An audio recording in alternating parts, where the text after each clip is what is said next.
رب زدنی علما اللہم فقہنا فی الدین اللہم انی اسألک ایمانا لا یرتد ونعیما لا ینفد ومرافقۃ محمد صلی اللہ علیہ وسلم فی اعلی جنت الخلد آمین یا رب العالمین۔ باب قولہ وآتینا داود زبورا، اللہ تعالیٰ کا یہ فرمان اور ہم نے داؤد کو زبور عطا کی۔ یہ مضمون داؤد علیہ السلام کی نبوت کا اور ان کی بادشاہت کا پیچھے بھی گزر چکا ہے سورۃ البقرہ میں، اور یہاں دوبارہ کفار مکہ کے لیے اس کو دہرایا گیا ہے، جو اس بات پر اعتراض کرتے تھے کہ رسالت کے لیے محمد صلی اللہ علیہ وسلم ہی ملے تھے، کیونکہ رسول اللہ صلی اللہ علیہ وسلم ویسے تو عرب کے ایلیٹسٹ قبیلے سے تھے، ٹھیک ہے، لیکن وہاں پر یتیم کی ایک جو ہے نا ویسے ہی نیچے چلی جاتی تھی پوزیشن، اس کا سوشل سٹیٹس۔ جیسے ابو جہل کے بارے میں آتا ہے کہ اس نے کہا تھا کہ ہم بنی ہاشم کے ایک یتیم کی بات مان لیں، اور اسی طرح آپ دیکھتے ہیں کہ حلیمہ سعدیہ جو تھیں وہ جب آئی ہیں مکہ بچہ لینے کے لیے تو انہی کی سب سے کمزور حالت تھی اور انہی کو کوئی بچہ نہ ملا، اور سب نے اور بچے لے لیے جن کے باپ تھے، جن سے ان کو پتا تھا کہ ہمیں بڑا کچھ ملنے والا ہے۔ ادھر حالانکہ عبد المطلب موجود تھے، لیکن ڈائریکٹ جس کا باپ نہیں ہوتا تھا اس سے ذرا نا لوگوں کو ہوتا تھا کہ اس کا کوئی نہیں والی وارث۔ تو ادھر محمد صلی اللہ علیہ وسلم باقی رہ گئے، سب بچے اپنے فاسٹر پیرنٹس کو مل گئے، اور ادھر حلیمہ سعدیہ کو کوئی بھی نہ ملا۔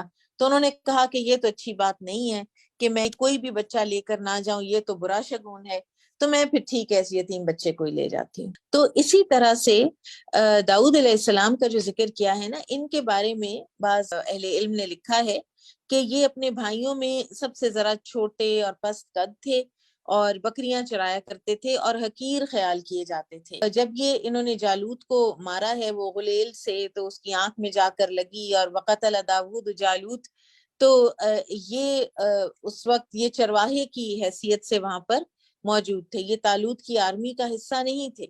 تو اللہ تعالیٰ نے ان کو نبوت بھی دی، اللہ تعالیٰ نے ان کو بادشاہت بھی دی، اور صرف نبوت نہیں بلکہ صاحب کتاب نبی بنایا، زبور عطا فرمائی، اور یہ محض اللہ سبحانہ و تعالیٰ کا فضل ہے۔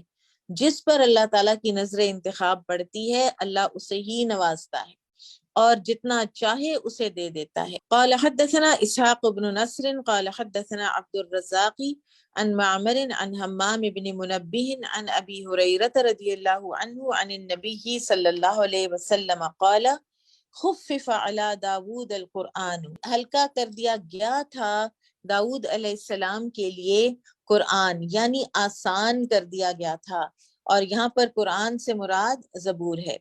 فَكَانَ يَأْمُرُ بِدَابَّتِهِ لِتُسْرَجَ، کہ وہ حکم دیا کرتے تھے کہ ان کا گھوڑا جو ہے اس پر زین کسی جائے۔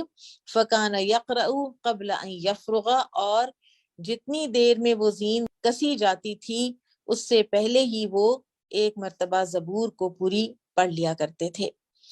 اور یہ برکت ہوتی ہے کہ ایک انسان تھوڑی دیر میں زیادہ کام سر انجام دے۔ بہت سے اہل علم کی زندگیوں میں اتنی برکت ہے، وہ اتنا کچھ لکھ گئے، اتنا کچھ ہمارے لیے چھوڑ گئے اثاثہ، امام نووی، امام بخاری، امام ابن حجر، اور پھر اس دور کے بھی بہت سے لوگ ہیں کہ جن کی زندگیوں میں بڑی برکت ہوتی ہے۔ اور پھر آپ دیکھیے کہ یہ برکت جو ہے یہ آتی ہے، جتنا آپ قرآن پڑھتے جائیں گے اتنی آپ کے وقت میں برکت آتی چلی جائے گی، اور جتنی برکت آئے گی اتنے ہی آپ قرآن اور زیادہ پڑھ پائیں گے۔ آپ کے ٹائم میں نا الاسٹیسٹی آ جاتی ہے، ہوتے وہی 24 گھنٹے ہی ہیں، لیکن ان 24 گھنٹوں میں ایک بندہ اتنا کچھ کر لیتا ہے اور دوسرے کو ٹائم ہی نہیں ملتا۔ تو پھر یہ ایک معجزہ بھی تھا ان کا، زبور کو اتنی جلدی پڑھ لینا۔ اور زبور جو ہے یہ اس میں واعظ و نصیحت، دعائیں اور تسبیحات وغیرہ تھیں۔ آج بھی یہ جو بائبل جو اب اس وقت مروجہ ہے، اس میں جو یہ زبور کا حصہ ہے وہی جو چرچز میں کرسمس وغیرہ کے وقت یہ پڑھتے ہیں، زامز آف ڈیوڈ کے نام سے۔ تو اس میں کچھ تو چیزیں ہیں جو چینج کر دی گئی، تحریف ہو گئی، لیکن کچھ حصے ابھی بھی باقی ہیں۔ قُلِ ادْعُوا الَّذِينَ زَعَمْتُم مِّن دُونِهِ، اللہ تعالیٰ کا یہ فرمان کہ آپ ان سے کہہ دیں کہ اللہ کے سوا جنہیں تم معبود خیال کرتے ہو انہیں پکارو۔ اب اس آیت میں بالکل ایک جنرل بات ہے کہ جن جن کی بھی عبادت کی جاتی ہے، اللہ کے سوا کسی کی بھی عبادت کی جائے گی تو وہ غیر اللہ ہوگا، چاہے وہ پتھر کی مورتیاں ہوں، چاہے وہ فرشتے ہوں، چاہے وہ جنات ہوں، فوت شدہ نیک لوگ ہوں، نبی ہوں، کوئی بھی ہو۔ اور اس سے پھر یہ بھی معلوم ہوا کہ شرک صرف بتوں کو سجدہ کرنے کا نام نہیں، بلکہ مشکل کے وقت غیر اللہ کو پکارنا بھی شرک ہے۔ اور پھر یہ بھی پتہ چلتا ہے ان آیات سے کہ باطل معبود چاہے وہ کسی بھی قسم سے تعلق رکھتے ہوں، وہ نہ کسی کا کچھ بگاڑ سکتے ہیں، نہ کسی کو کوئی نفع پہنچا سکتے ہیں۔ احادیث دیکھ لیتے ہیں، اس میں دور جاہلیت کے شرک کا بیان ہے جو امام بخاری یہاں پر احادیث لائے ہیں۔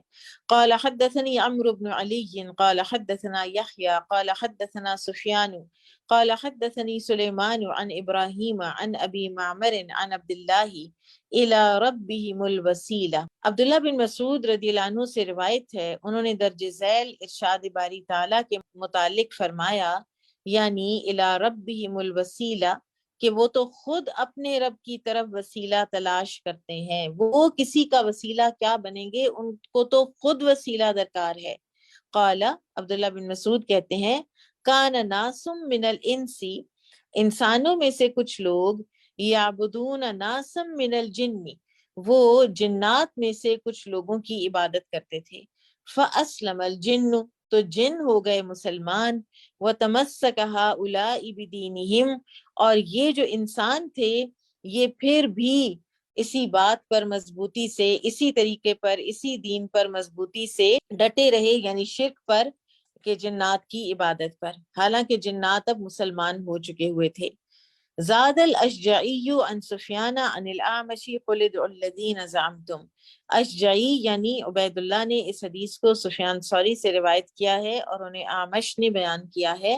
اس میں یوں ہے، قل ادعوا الذین زعمتم کا شان نزول یہ ہے۔ باب قولہ اولئک الذین یدعون یبتغون الی ربہم الوسیلہ، جنہیں یہ لوگ پکارتے ہیں وہ تو خود اپنے رب کی طرف وسیلہ تلاش کرتے ہیں کا بیان۔ وسیلہ جو ہے یہ کوئی چیز جو ہے، ایک چیز کو دوسری چیز تک پہنچانے کے لیے کوئی جو بھی آلہ کار، کوئی قرب کا ذریعہ، ٹھیک ہے، اس کو وسیلہ کہتے ہیں۔ اور اس کا مطلب یہ ہے کہ وہ اعمال صالحہ کے ذریعے سے اللہ کی خوشنودی ڈھونڈتے ہیں۔ جن کو یہ پکار رہے ہیں کہ تم ہمارا وسیلہ بنو، وہ اپنے اعمال صالحہ کو وسیلہ بنا کر اللہ کے قریب ہونے کی خواہش رکھتے ہیں۔ تو آپ دیکھیے کہ اس سے یہ پتہ چلتا ہے کہ اعمال صالحہ کا وسیلہ تو بنایا جا سکتا ہے، لیکن گزرے ہوئے قبروں میں پڑے ہوئے بزرگان دین کو وسیلہ نہیں بنایا جا سکتا۔ اچھا، اب یہاں پر مثلاً فوت شدہ لوگوں کے نام کی نظر و نیاز دینا، ان کی قبروں پر غلاف چڑھانا، میلے ٹھیلے کرنا، یہ وسیلہ نہیں ہے، ٹھیک ہے، یہ تو بلکہ شرک اور بدعات کی ایک قسم ہے، اور اللہ تعالیٰ ہر مسلمان کو اس سے محفوظ رکھے۔ اب نیچے والی حدیث جو ہے اس سے ہمیں پتہ چلے گا کہ شریعت میں جو وسیلے جائز ہیں وہ کون سے ہیں۔ حدیث وہی ہے، قال حدثنا بشر بن خالد قال اخبرنا محمد بن جعفر عن شعبة عن سليمان عن ابراہیم عن ابی معمر عن عبد اللہ رضی اللہ عنہ فی هذه الآیہ الذین یدعون یبتغون الی ربہم الوسیلہ قال ناس من الجن یعبدون فاسلموا۔ عبداللہ بن مسعود رضی اللہ عنہ سے روایت ہے کہ انہوں نے درج ذیل آیت کی تفسیر میں فرمایا، یعنی الذین یدعون یبتغون الی ربہم الوسیلہ، جن کو وہ پکارتے ہیں وہ تو خود تلاش کرتے ہیں اپنے رب کی طرف وسیلہ۔ یہ کچھ ایسے جنات تھے جن کی پوجا کی جاتی تھی اور پھر وہ جنات مسلمان ہو گئے۔ اب عبداللہ بن مسعود فرماتے ہیں کہ یہ انہی جنات کا بیان ہے جو مسلمان ہو چکے تھے، لیکن ان کی پوجا کرنے والے بدستور ان کی عبادت کرتے رہے۔ اب یہاں پر ٹھہر کر، رک کر اگر ہم سوچیں تو ہمارے وہ بزرگان اسلام جنہوں نے ساری زندگیاں موحد کے طور پر گزاری، توحید پرستی میں گزاری، توحید ہی کو عام کیا، اور پھر ان کے جانے کے بعد لوگوں نے، ان کے پیروکاروں نے ان کی قبروں کو اپنا قبلہ حاجت بنا لیا کہ ہمیں جو ملنا ہے وہ ادھر سے ملنا ہے، انہی پہ نظر نیاز، انہی سے مرادیں مانگنا، اور یہاں تک کہ انہی کی طرف رخ کر کے سجدہ کر لینا۔ تو یہ سب شرک اور بدعت کی مختلف قسمیں ہیں۔ اب یہاں پر یہ بھی واضح رہنا چاہیے کہ اس آیت میں جن معبودوں کا ذکر ہے وہ جاندار ہیں، ٹھیک ہے، وہ تو خود اللہ کی طرف وسیلہ تلاش کرتے ہیں، لہٰذا وہ جاندار ہیں۔ یہ پتھر کی مورتیاں وغیرہ تو اس میں شامل نہیں ہے، اس میں شامل ہیں فرشتے، نیک جنات یا فوت شدہ انبیاء اور صالحین۔ اچھا، پھر اس آیت سے یہ بھی صاف معلوم ہوتا ہے کہ انسان اپنے نیک اعمال کو وسیلہ بنا کر اپنے حق میں دعا کر سکتا ہے، اور احادیث سے بھی اس کی تائید ہوتی ہے۔ غار میں پھنسے جو 3 آدمی تھے، انہوں نے وسیلہ بنایا اپنی ایک ایک نیکی کو، اور ان کی لٹرلی ان کی جو موت ان کے سر کے اوپر تاری تھی وہ ٹل گئی۔ انسان حلال کھائے، حلال کے لقمے لے، حرام کا ایک لقمہ بھی اپنے اور اپنی اولاد کے اندر نہ جانے دے، اور پھر کوئی مشکل وقت ہو تو اللہ تعالیٰ سے دعا کرے اپنے حلال کی کمائی کے وسیلے بنا کر، تو انشاءاللہ اللہ اس کی دعائیں قبول فرمائیں گے۔ اسی طرح دیگر نیکیاں بھی وسیلہ بنائی جا سکتی ہیں، پھر اللہ تعالیٰ کے ناموں کا وسیلہ بھی لیا جا سکتا ہے۔ باب وما جعلنا الرؤیا التي اریناک الا فتنۃ للناس، ہم نے جو مناظر آپ کو دکھائے تھے وہ تو لوگوں کے لیے صاف آزمائش ہی تھے۔ اب یہاں پر لفظ آیا ہے الرؤیا، رؤیا کے متعلق مفسرین کا اختلاف ہے کہ اس سے کیا مراد ہے۔ رؤیا خواب کو بھی کہتے ہیں، اور خواب کے علاوہ کوئی امپورٹنٹ میٹر اگر کسی نے دیکھا ہو تو یہ لفظ اس کے لیے بھی استعمال ہو جاتا ہے۔ کچھ اہل علم کا کہنا ہے کہ اس سے مراد وہ خواب ہے جو آپ نے مکہ میں رہتے ہوئے مدینہ طیبہ کے متعلق دیکھا تھا، سرسبز سرزمین جو آپ نے دیکھی تھی۔ دوسرے یہ کہتے ہیں، دوسری رائے یہ ہے کہ یہ خواب غزوہ بدر یا صلح حدیبیہ کے متعلق تھا جو آپ کو دکھایا گیا۔ عبداللہ بن عباس رضی اللہ عنہ کا رجحان ہے کہ اس سے مراد معراج کا واقعہ ہے جو بہت سے کمزور لوگوں کے لیے باعث فتنہ بن گیا۔ اسی طرح الشجرۃ الملعونہ جس کا ذکر اس آیت میں آتا ہے، اس سے مراد زقوم کا درخت ہے جس کا مشاہدہ رسول اللہ صلی اللہ علیہ وسلم نے معراج کے موقع پر جہنم میں کیا تھا۔ دراصل حبر الامہ عبداللہ بن عباس رضی اللہ عنہ کی رائے ہی درست معلوم ہوتی ہے۔ ایک چیز معراج کے بارے میں ہمیں یاد رکھنی چاہیے کہ اللہ تعالیٰ کی یہ سنت ہے کہ جب انسان بہت مشکلات کا شکار ہو جاتا ہے نا، تو پھر اللہ تعالیٰ کی طرف سے کوئی نہ کوئی light at the end of the tunnel ملتی ہے، کوئی دروازہ کھلتا ہے۔ اللہ الفتاح ہے، اللہ دینے والی ہستی ہے، روکنے والی ہستی نہیں ہے۔ کبھی دیر سویر ہو تو وہ کسی اس کی حکمت کے تحت ہو رہی ہوتی ہے، لیکن در حقیقت اللہ تعالیٰ دینے والی ہستی ہے۔ تو نبی صلی اللہ علیہ وسلم کا عام الحزن جب چل رہا تھا، خدیجہ رضی اللہ عنہا کا انتقال، ابو طالب کا انتقال، اور پھر طائف کے سفر کی کتنی زیادہ المناک وہ داستان ہے، اور اس کے بعد اللہ تعالیٰ نے نبی صلی اللہ علیہ وسلم کو معراج کروائی۔ اور اس کے بارے میں بعض سیرت نگار تو یہ لکھتے ہیں کہ یہ ایسے تھا کہ جیسے نبی صلی اللہ علیہ وسلم کے لیے ایک پرسنل گفٹ تھا کہ آپ کے ساتھ دنیا میں جو کچھ ہو رہا ہے وہ ایک طرف، لیکن اللہ کے ہاں آپ کی کیا قدر و منزلت ہے۔ آپ صلی اللہ علیہ وسلم کو 7ویں آسمان تک لے جایا گیا، اور کن کن ہستیوں سے آپ کو ملوایا گیا، اور پھر بیت المقدس میں آپ نے تمام انبیاء کرام کی امامت بھی کروائی۔ تو لہٰذا ایک بہت بڑا یہ ایک اللہ تعالیٰ کی طرف سے احسان اور انعام تھا جو ان دنوں میں اللہ نے اپنے رسول صلی اللہ علیہ وسلم پر کیا جب آپ بہت اپنے آپ کو تنہا محسوس کر رہے تھے۔ قال حدثنا علی بن عبد اللہ قال حدثنا سفیان عن عمرو عن اکرمۃ عن ابن عباس رضی اللہ عنہما وما جعلنا الرؤیا التي اریناک الا فتنۃ للناس۔ ابن عباس رضی اللہ عنہما سے روایت ہے، انہوں نے درج ذیل آیت کے متعلق فرمایا، اور وہ مناظر جو ہم نے آپ کو دکھائے تھے وہ لوگوں کے لیے صاف آزمائشی تھے۔ قال ہی رؤیا عین اریہا رسول اللہ صلی اللہ علیہ وسلم لیلۃ اسری بہ، تو انہوں نے فرمایا کہ اس رؤیا سے مراد آنکھ کا دیکھنا ہے، یہ خواب نہیں تھا، معراج جسم اور روح کے سمیت ہوا ہے جو رسول اللہ صلی اللہ علیہ وسلم کو شب معراج میں دکھایا گیا۔ وَالشَّجَرَةَ الْمَلْعُونَةَ فِي الْقُرْآنِ قَالَ شَجَرَةُ الزَّقُوم، اور وہ درخت جس پر قرآن میں لعنت کی گئی ہے، اس سے مراد زقوم کا درخت ہے۔ عام طور پر اس کو تھوہر کا درخت بھی کہتے ہیں، کہ جس کے کانٹے ہوتے ہیں اور جس کو توڑیں تو اندر سے وہ بڑا ایک زہریلا سا ایسیڈک سا جوس نکلتا ہے سفید کلر کا، اللہ عالم۔ لیکن جو وہاں کی چیزیں ہیں ان کو یہاں کی چیزوں پر قیاس بہرحال نہیں کیا جا سکتا۔ اب کفار کے دو اعتراض تھے، دو مذاق اڑا رہے تھے، کہ ایک نبی صلی اللہ علیہ وسلم کا معراج پہ تشریف لے جانا اور راتوں رات بیت المقدس سے ہو کے آ جانا، تو آپ صلی اللہ علیہ وسلم کے لیے جیسے پیچھے ہم نے پڑھا کہ اللہ تعالیٰ نے بیت المقدس کو روشن کر دیا اور آپ نے ساری ڈیٹیل اس کی بتا دی، حتیٰ کہ اس قافلے کے اندر آنے کا، انٹر کرنے کا مکہ میں ٹائم بھی بتا دیا۔ دوسرا ان کا اعتراض یہ تھا، مذاق یہ تھا کہ یہ کہتے تھے کہ ایک طرف یہ کہتے ہیں کہ جہنم ہے کوئی اور اس کی آگیں ہیں بہت زیادہ، اور دوسری طرف کہتے ہیں کہ درخت بیچ میں، تو درخت کہاں سے آ گیا آگ کے اندر؟ تو اس پر بھی بڑی یہ باتیں بناتے تھے۔ تو یہ تو اللہ تعالیٰ ہی کی قدرتیں ہیں، اور آپ دیکھیں کہ اس درخت ہی سے تو آگ نکلتی ہے، سورہ یاسین میں آتا ہے نا، من الشجر الاخضر نارا، جس نے نکالی ہرے بھرے درخت میں سے آگ۔ تو اللہ تعالیٰ جب چاہے جو چاہے کر لیتا ہے، اور کئی ایسے کیڑے ہیں جو آگ کے اندر زندہ رہتے ہیں، ان کو آگ جلاتی ہی نہیں ہے۔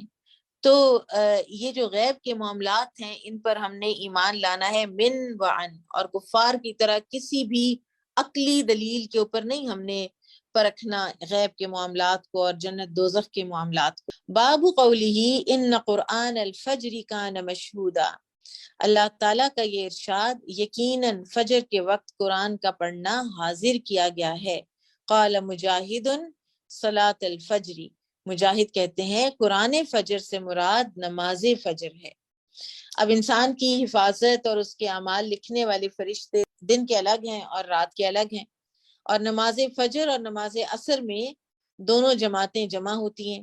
رات کے فرشتے فجر کے وقت اپنا کام ختم کر کے، اور دن کے فرشتے اپنا کام سنبھالنے کے لیے جمع ہوتے ہیں، ڈیوٹیز چینج ہوتی ہیں، ٹھیک ہے، ان دونوں نمازوں کے وقت۔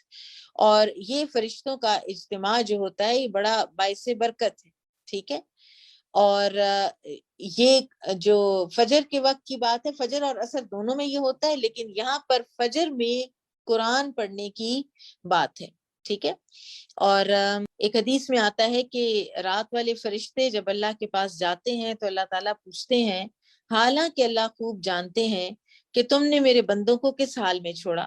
فرشتے کہتے ہیں جب ہم ان کے پاس گئے تھے اس وقت بھی وہ نماز پڑھ رہے تھے، اور جب ان کے پاس سے آئے تو انہیں نماز پڑھتے ہوئے ہی چھوڑ کر آئے ہیں۔ اور یہ جو فجر کی نماز ہے اس میں نبی صلی اللہ علیہ وسلم کا جو معمول مبارک تھا 60 سے 100 تک آیات پڑھنے کا تھا، اور طوال مفصل جو ہیں ان میں سے بھی آپ پڑھ سکتے ہیں، اور اوسط مفصل جو صورتیں ہیں ان میں سے بھی آپ پڑھ سکتے ہیں۔ سورہ قاف سے لے کر سورہ والمرسلات تک جو درمیانی سارا حصہ ہے قرآن کا، اس میں سے کچھ نہ کچھ صورتیں ہمیں ضرور حفظ کر لینی چاہیے۔ کوئی اگر پورا یہ پورشن کر لیتا ہے تو بڑی سعادت کی بات ہے۔ تو اس کو ہم پڑھیں اپنی فجر میں، اور 60 سے 100 آپ دیکھ لیجئے، بہت چھوٹی چھوٹی بعض صورتیں جو ہیں نا، ایون قصار مفصل میں سے بھی، تو وہ بھی ملا کے تو اتنی آیات کی تعداد جو ہے وہ بن جاتی ہے۔ تو اس کو کچھ نہ کچھ اپنی فجر کو ضرور انہینس کر لینا چاہیے، کیونکہ اس وقت فجر کے اندر، نماز کے اندر پڑھا ہوا قرآن جو ہے وہ مشہود ہے، وہ حاضر کیا گیا ہے، وہ گواہی دے گا۔ اور پھر یہ بھی ہے کہ اگر کوئی نہیں حفظ ابھی تک فی الحال اس کو کچھ، تو پھر ہماری امت میں آپ دیکھتے ہیں کہ فجر کے بعد قرآن کی تلاوت جو ہے وہ ہمارے بزرگوں میں رائج تھی۔ اللہ کرے کہ ہم اس ریت کو قائم رکھ سکیں اور ہماری نسلیں بھی اس ریت کو قائم رکھ سکیں۔ کیونکہ جن گھروں میں قرآن نہیں پڑھا جاتا تو وہاں پر بڑی بے برکتی ہوتی ہے۔ قال حدثني عبد الله بن محمد قال حدثنا عبد الرزاق قال اخبرنا معمر عن الزهري عن ابي سلمة وابن المسيب عن ابي هريرة رضي الله عنه عن النبي صلى الله عليه وسلم قال فضل صلاة الجميع على صلاة الواحد 25 درجة، نماز با جماعت اکیلے نماز پڑھنے سے 25 گنا زیادہ فضیلت رکھتی ہے۔ وَتَجْتَمِعُ مَلَائِكَةُ اللَّيْلِ وَمَلَائِكَةُ النَّهَارِ فِي صَلَاةِ الصُّبْحِ، اور جمع ہوتے ہیں رات کے فرشتے اور دن کے فرشتے صبح کی نماز میں۔ یقول ابو ہریرہ، اور ابو ہریرہ کہا کرتے تھے اقرؤوا ان شئتم، یہ آیت پڑھ لو اگر تم چاہو، وقرآن الفجر ان قرآن الفجر کان مشہودا، اور فجر کا قرآن پڑھنا یقیناً فجر کے وقت کا قرآن پڑھنا حاضر کیا گیا ہے۔ باب قولہ عسیٰ ان یبعثک ربک مقاما محمودا، قریب ہے کہ آپ کا رب آپ کو مقام محمود میں کھڑا کرے، اس پر فائز کرے، مقام محمود پر۔ اور مقام محمود ایسا مرتبہ ہے کہ جب سب لوگ رسول اللہ صلی اللہ علیہ وسلم کی تعریفیں کرنے لگیں گے قیامت کے دن۔ اور اس کی کئی توجیحات اہل علم نے کی ہیں، مثلا نمبر 1، قدر و منزلت کا یہ مقام اللہ تعالیٰ نے رسول اللہ صلی اللہ علیہ وسلم کو زندگی کے آخری حصے میں عطا کر دیا تھا۔ نمبر 2، کہ یہ جنت میں ایک بلند مقام ہے اور اس کا نام ہی مقام محمود ہے، اور وہ آپ صلی اللہ علیہ وسلم کو عطا کیا جائے گا۔ نمبر 3، قیامت کے دن ہولناکیوں کو دیکھ کر سب لوگ گھبرا اٹھیں گے، اور اس وقت رسول اللہ صلی اللہ علیہ وسلم شفاعت عظمیٰ فرمائیں گے۔ اب میں امید کرتی ہوں کہ آپ سب کو کل کا لیسن یاد ہے، اور جس کے بعد پھر لوگوں کا حساب ہوگا، اور اس لحاظ سے مقام محمود سے مراد مقام شفاعت ہے کہ حساب شروع کر دیا جائے۔ قال حدثنا اسماعیل بن ابانا قال حدثنا ابو الاحوص عن آدم بن علی قال سمعت ابن عمر رضی اللہ عنہما یقول، عبداللہ بن عمر رضی اللہ عنہ سے روایت ہے، وہ فرماتے ہیں ان الناس یسیرون یوم القیامت جسن، قیامت کے دن لوگ گروہوں کی شکل میں بٹ جائیں گے۔ کل امت تتبع نبیہا، ہر امت اپنے نبی کے پیچھے پیچھے چل پڑے گی۔ یقولون، اور سب کہیں گے یا فلان، اے فلاں، یعنی انبیاء کرام کو، اشفع، ہماری شفاعت کیجیے، حتی تنتہی الشفاعت الی النبی صلی اللہ علیہ وسلم، یہاں تک کہ شفاعت کا معاملہ کہاں پہنچے گا؟ نبی صلی اللہ علیہ وسلم تک۔ فذالک یوم یبعثہ اللہ المقام المحمود، تو یہی وہ دن ہوگا جب اللہ تعالی آپ صلی اللہ علیہ وسلم کو مقام محمود پر فائز کرے گا۔ قال حدثنا علی بن عیاش قال حدثنا شعیب بن ابی حمزة عن محمد بن المنکدر عن جابر بن عبد اللہ رضی اللہ عنہما ان رسول اللہ صلی اللہ علیہ وسلم قال، رسول اللہ صلی اللہ علیہ وسلم نے فرمایا، من قال حین یسمع النداء، جس نے کہا جب اس نے سنی اذان، اللہم رب هذه الدعوة التامة والصلاة القائمة آتی محمدا الوسیلہ والفضیلہ وابعثہ مقاما محمودا الذی وعدتہ، یہ دعا ہے، اور اس کا ترجمہ ہے، اے اس مکمل پکار کے مالک اور قائم ہونے والی نماز کے رب، تو محمد صلی اللہ علیہ وسلم کو مقام وسیلہ عطا فرما اور خاص فضیلت دے، اور انہیں مقام محمود پر فائز فرما جس کا تو نے ان سے وعدہ کیا ہے۔ تو پھر کیا ہوگا؟ حلت لہو شفاعتی یوم القیامہ، تو اسے قیامت کے دن میری سفارش نصیب ہوگی۔ کتنا انفارچونیٹ ہے ہمارے لیے کہ اذان سننا ہمارے لیے کتنا مشکل ہو گیا ہے۔ کہیں دور کوئی ایک اذان آتی ہے، پھر وہ ٹریفک کی آوازوں میں وہ گم ہو جاتی ہے۔ بڑی ہی خوش نصیبی ہے ان لوگوں کی کہ جن کو 5 وقت کی کلیئر، لاؤڈ اینڈ کلیئر اذان اپنے گھروں میں سنائی دیتی ہے، اور یہ جو موقع ہے اذان کا جواب دے کر نبی صلی اللہ علیہ وسلم کی شفاعت کے حقدار بننے کا، اس کو بالکل بھی ہمیں ہاتھ سے جانے نہیں دینا چاہیے۔ عبداللہ بن مسعود رضی اللہ عنہ کہتے ہیں کہ کسی نے رسول اللہ صلی اللہ علیہ وسلم سے مقام محمود کے متعلق سوال کیا تو آپ صلی اللہ علیہ وسلم نے فرمایا اس سے مراد مقام شفاعت ہے، یعنی اس وقت سب لوگوں کی زبان پر آپ صلی اللہ علیہ وسلم کی حمد و ستائش جاری ہوگی، جیسا کہ اس حدیث میں بھی ہے کہ رسول اللہ صلی اللہ علیہ وسلم لوگوں کے درمیان فیصلہ کرنے کی اللہ تعالیٰ سے سفارش کریں گے، آپ چلیں گے اور جنت کے دروازے کا حلقہ پکڑ لیں گے، اس وقت اللہ تعالیٰ آپ کو مقام محمود پر فائز کرے گا اور اہل محشر سب کے سب انسان اور جن آپ کی تعریف کرنے لگیں گے۔ سبحان اللہ۔ بابن وقل جاء الحق وزهق الباطل، کہہ دیجئے حق آ گیا اور باطل مٹ گیا، بھاگ کھڑا ہوا۔ یزہقو یہلکو، یزہقو کے معنی ہے یہلکو یعنی ہلاک ہونے والا۔ یہ آیت مکہ میں اس وقت نازل ہوئی تھی کہ جب نبی صلی اللہ علیہ وسلم نے کچھ پھر صحابہ کو، کچھ فیملیز کو حبشہ بھیج دیا، اور پیچھے جو باقی ماندہ مکہ میں لوگ تھے ان پر سختیاں، پرسیکیوشن کفار کی بہت زیادہ بڑھ گئی تھی، اور اس طرح کا اعلان کہ جاء الحق وزہق الباطل اس وقت قریش مکہ کے لیے ایک مذاق کا سامان فراہم کرنے کے ہی برابر تھا۔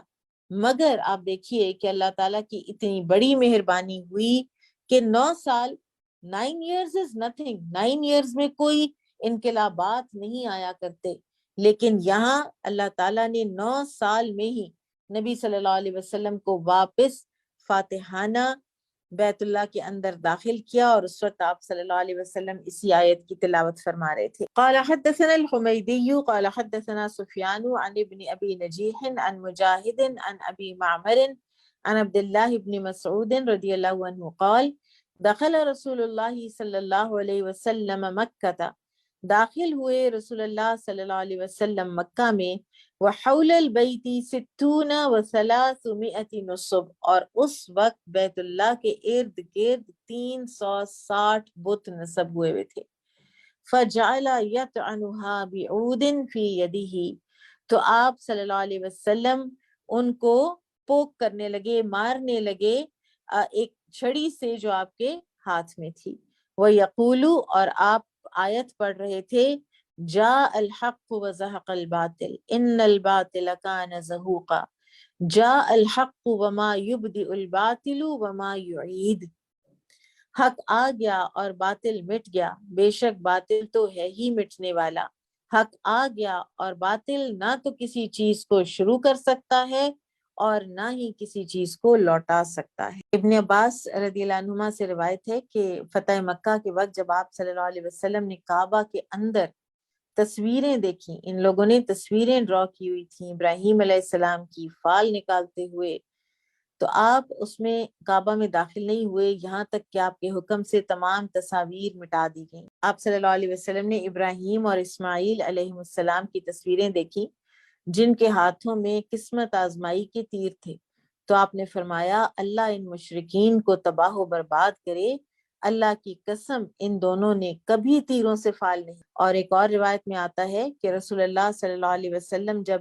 بیت اللہ میں داخل ہوئے تو دیکھا کہ وہاں ابراہیم علیہ السلام اور مریم علیہ السلام کی تصاویر ہیں، تو آپ نے فرمایا وہ تو سن چکے ہیں کہ جس گھر میں تصویریں ہوں وہاں فرشتے داخل نہیں ہوتے، ابراہیم علیہ السلام کی تصویر ہے، ان کو کیا ہوا، بھلا وہ ان تیروں سے قسمت آزمائی کرتے، یعنی ان لوگوں کو کیا ہو گیا، انہوں نے ابراہیم علیہ السلام کی تصویر ہی بنا ڈالی ہے۔ بہرحال رسول اللہ صلی اللہ علیہ وسلم جب ان آیات کی تلاوت کرتے ہوئے بیت اللہ میں داخل ہوئے تو یہ آیات ایک واضح حقیقت بن کر قریش مکہ کے سامنے آ چکی تھیں، اب ان کے پاس کسی قسم کا مذاق اڑانے کی اور استہزاء کرنے کی مسلمانوں کا کوئی گنجائش نہیں تھی۔ بابن وَيَسْأَلُونَكَ عَنِ الرُّوحِ، لوگ آپ سے روح کے متعلق سوال کرتے ہیں۔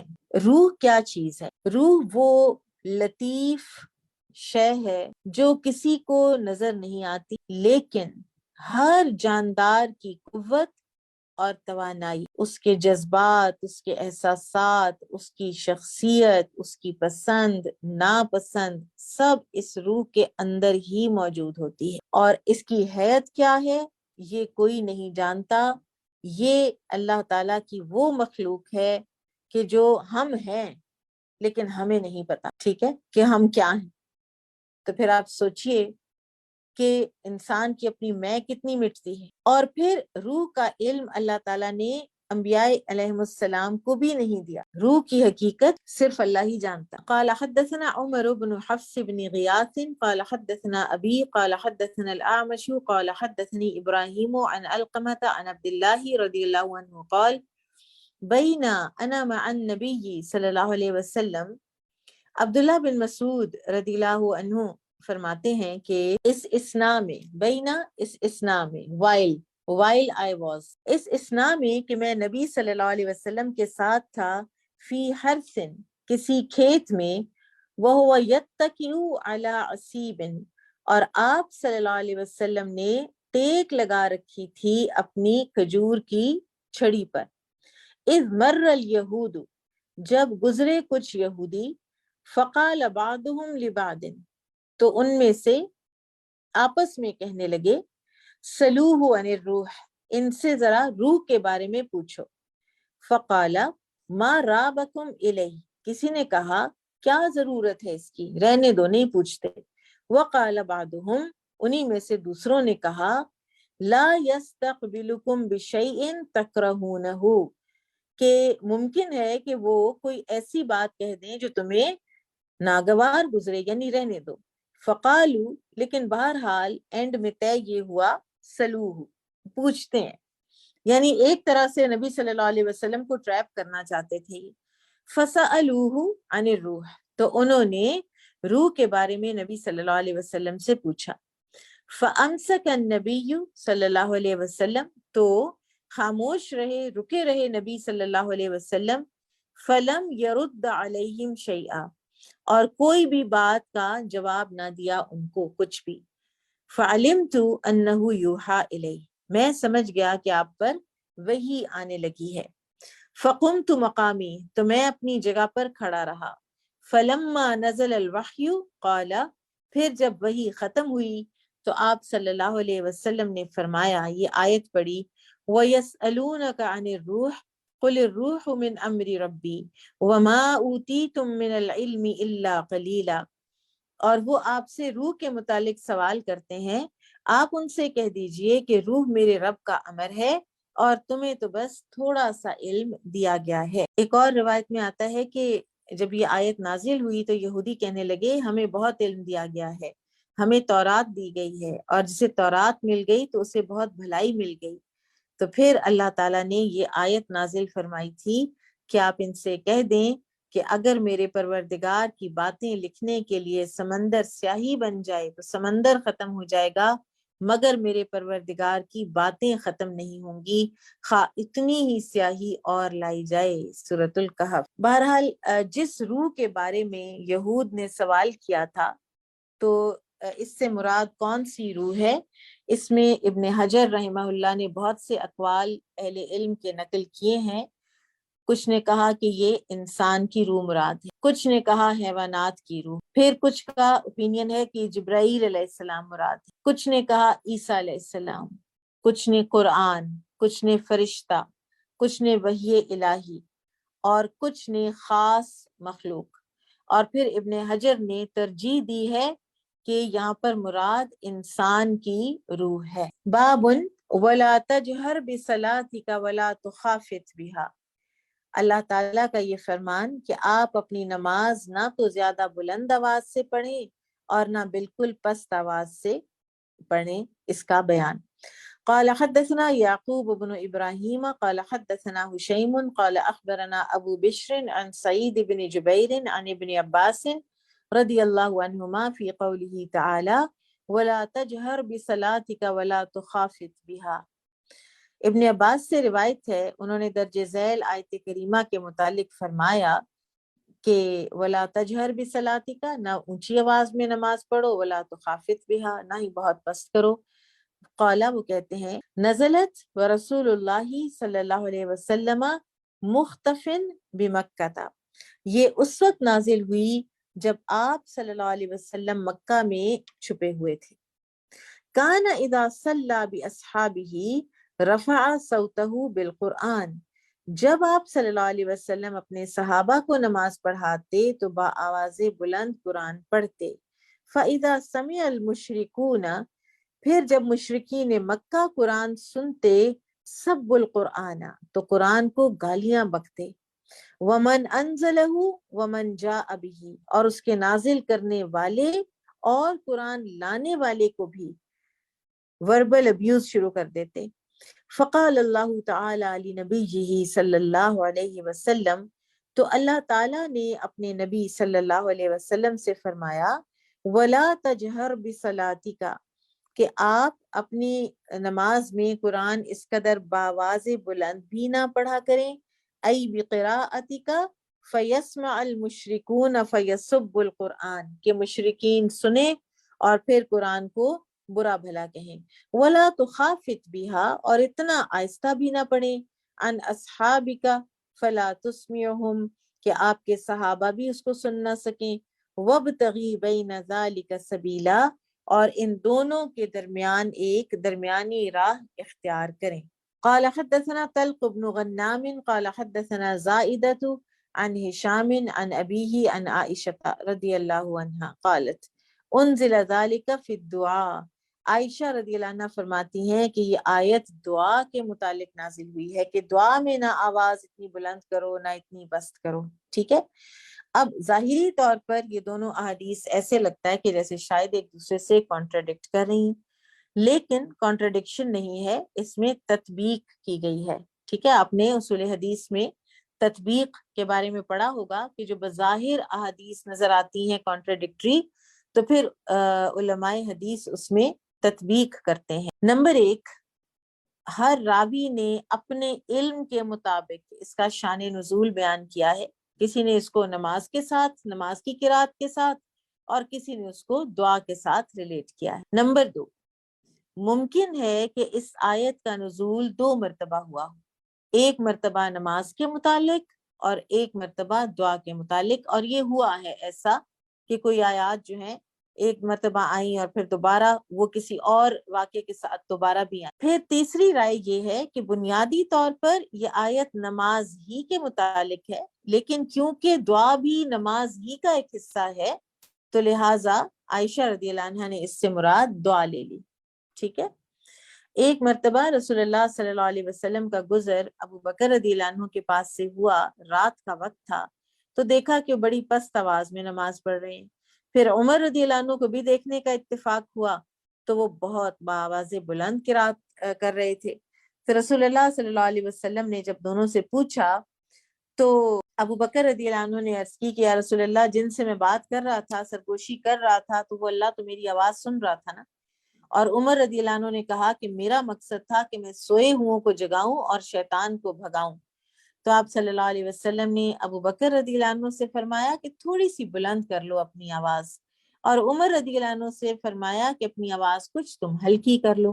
اور یہ اتنا خوبصورت طریقہ ہے دو لوگوں کے اختلافی کاموں میں ان کو ایک درمیانے جگہ پر لے کے آنا، کسی ایک کو بھی غلط کہنے کی ضرورت نہیں ہے۔ ہمارا عموماً یہ ہوتا ہے کہ ہم ایک غلط کو تلاش کرنے لگ جاتے ہیں، حالانکہ دونوں کی اصلاح کی ضرورت تھی، اور دونوں کی کس خوبصورت انداز سے نبی صلی اللہ علیہ وسلم نے اصلاح فرمائی ہے۔ اور ابن حجر کہتے ہیں کہ یہ آیت اس دعا کے متعلق نازل ہوئی جو دوران نماز میں کی جاتی ہے، اور اس طرح انہوں نے دونوں احادیث کی تطبیق کی ہے۔ سورۃ الکہف۔ وقال مجاہد تقرضهم تترکهم، مجاہد نے کہا تقرضهم کے معنی سورج ان کو چھوڑ دیتا ہے، ان سے کترا جاتا ہے۔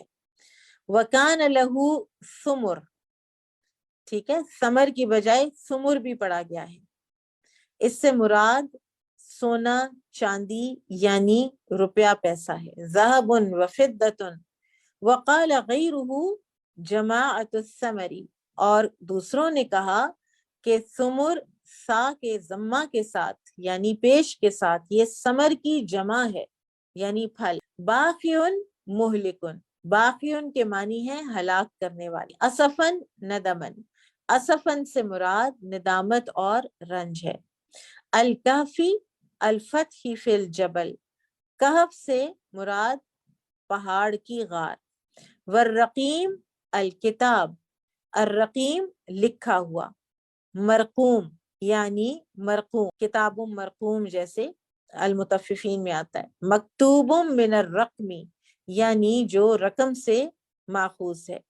ربطنا علی قلوبہم الہمناہم صبرا، ربطنا علی قلوبہم کے معنی ہے کہ ہم نے ان کے دلوں پر صبر کا الہام کیا یعنی ان کے دلوں کو مضبوط کیا.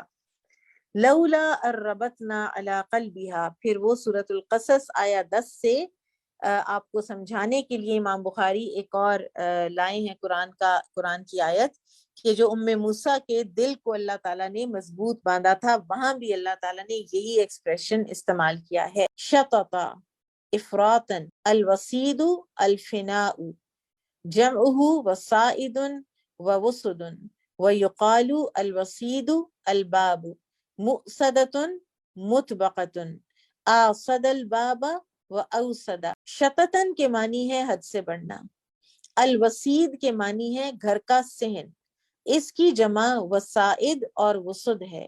دروازے کو بھی وسید کہا جاتا ہے. مؤسدہ کے معنی ہے بند کی ہوئی. ٹھیک ہے، مؤسدہ کا لفظ کہاں آیا ہے قرآن میں؟ 3 پارے میں، البلد میں اور الہمزہ میں. آسد الباب اور اوسد الباب کے معنی ہے اس نے دروازہ بند کر دیا. بَأَسْنَاهُمْ أَحْيَيْنَاهُمْ، بَأَسْنَاهُمْ ہم نے انہیں زندہ کیا. ازکا اکثر، وَيُقَالُ أَحَلُّ وَيُقَالُ أَكْثَرُ رَيْعًا، ازکا کے معنی ہے اکثر یعنی جو شہر والوں کی اکثر خوراک. بعض نے حلال تر کے معنی کیے ہیں، بعض نے کہا اس کے معنی زیادہ برکت والا. قال ابن عباس اکلها ولم تظلم، اکلها ولم تظلم منه شیئا، سورۃ الکہف میں آتا ہے. اس سے مراد ہے لم تنقص کہ دونوں باغوں نے پورا پھل دیا اور کچھ کمی نہ کی. وقال سعید عن ابن عباس الرقیم اللوح من رصاص كتب عاملهم اسماءهم ثم طرحه في خزانته فضرب الله على آذانهم فناموا. وقال غيره وألت تئل تنجو. وقال مجاهد موئلا محرزا لا يستطيعون سمعا لا يعقلون. سعید بن جبیر نے ابن عباس رضی اللہ عنہما سے یہ تفسیر نقل کی ہے کہ الرقیم تانبے کی ایک تختی تھی جس پر حاکم وقت نے اصحاب کہف کے نام لکھ کر اسے اپنے خزانے میں محفوظ کر لیا تھا. اللہ تعالیٰ نے ان کے کانوں پر پردہ ڈال دیا چنانچہ وہ سو گئے. ابن عباس کے علاوہ دوسروں نے کہا موئلن وعلا یعلو سے نکلا ہے اور اس کے معنی نجات پانا ہے. مجاہد نے کہا موئلن کے معنی ہے محفوظ مقام.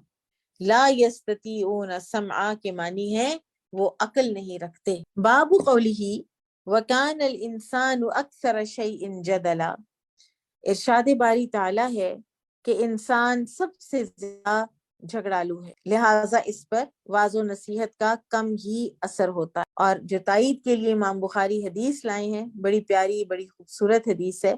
قال حدثنا علی بن عبد اللہ قال حدثنا ابراہیم بن سعد قال حدثنا ابی عن صالح عن ابن شہاب قال اخبرنی علی بن حسین ان حسین بن علی اخبرہ عن علی رضی اللہ عنہ. سند کتنی خوبصورت ہے، کتنی شاندار ہے. کون کس سے روایت کر رہا ہے؟ علی بن حسین.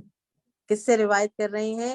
حسین بن علی سے، اپنے والد سے. اور آپ دیکھیں کہ یہ چھوٹے سے تھے جب میدان کربلا میں حسین رضی اللہ عنہ جو ہیں وہ شہید ہو گئے ہیں.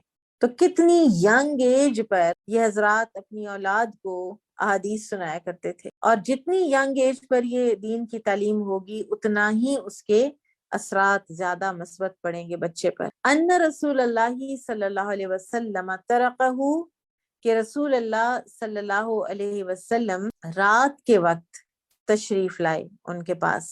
طارق کہتے ہیں رات کو آنے والا مہمان. طرقہ رات کو تشریف لائے. و فاطمہ اور فاطمہ کے پاس بھی، یعنی فاطمہ کے گھر میں، ہمارے گھر میں، ہم دونوں کے پاس. قال اللہ تصلیانی، کیا تم دونوں نماز نہیں پڑھو گے؟ اور یہ حدیث جو ہے یہ کتاب التہجد میں ہم پڑھ چکے ہیں، اور امام بخاری نے یہ الفاظ بیان کر کے پوری حدیث کی طرف اشارہ کر دیا ہے. اور پوری حدیث یہ ہے کہ علی رضی اللہ عنہ نے واپسی جواب دیا کہ یا رسول اللہ صلی اللہ علیہ وسلم، ہماری جانیں اللہ کے اختیار میں ہے، وہ جب ہمیں بیدار کرنا چاہے گا کر دے گا.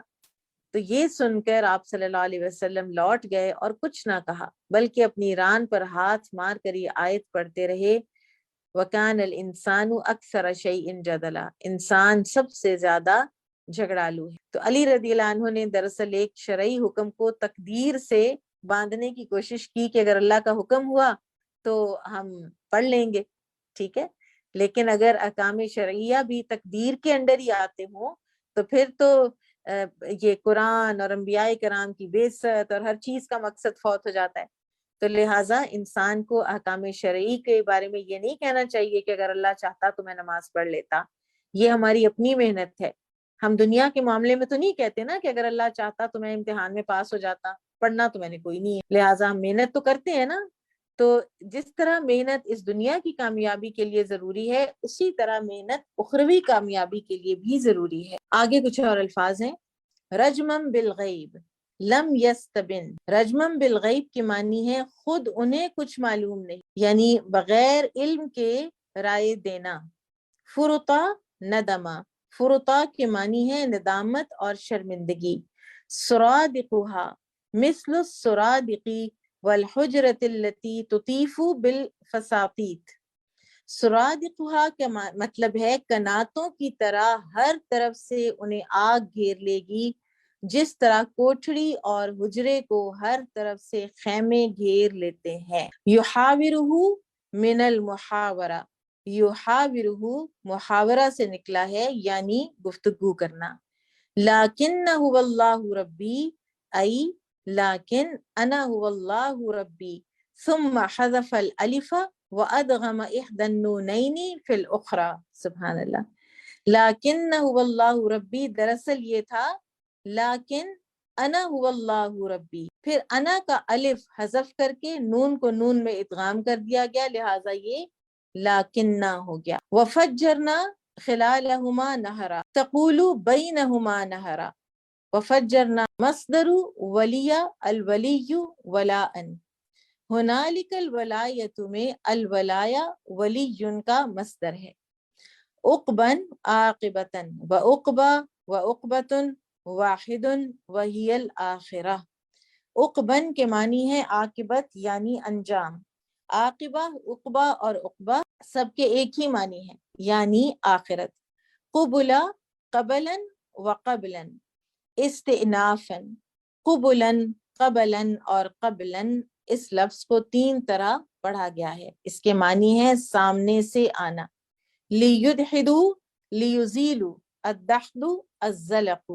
لیدحدوا دحدن سے نکلا ہے اور اس کے معنی ہے پھسلا دینا اور زائل کر دینا. اب طویل حدیث ہے اور یہ ہے موسیٰ علیہ السلام کا جو سفر ہے علم کا، اس کے بارے میں.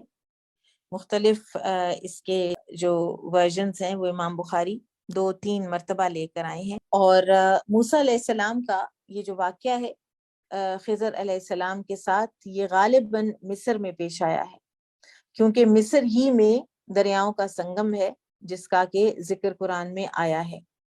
اور چونکہ یہ سنگم کوئی مخصوص مقام نہیں ہے، میلوں پھیلا ہوا ہے، لہٰذا موسیٰ علیہ السلام کو بذریعہ وحی یہ ہدایت کی گئی کہ ایک مچھلی تل کر اپنے توشہ دان میں رکھ لیں.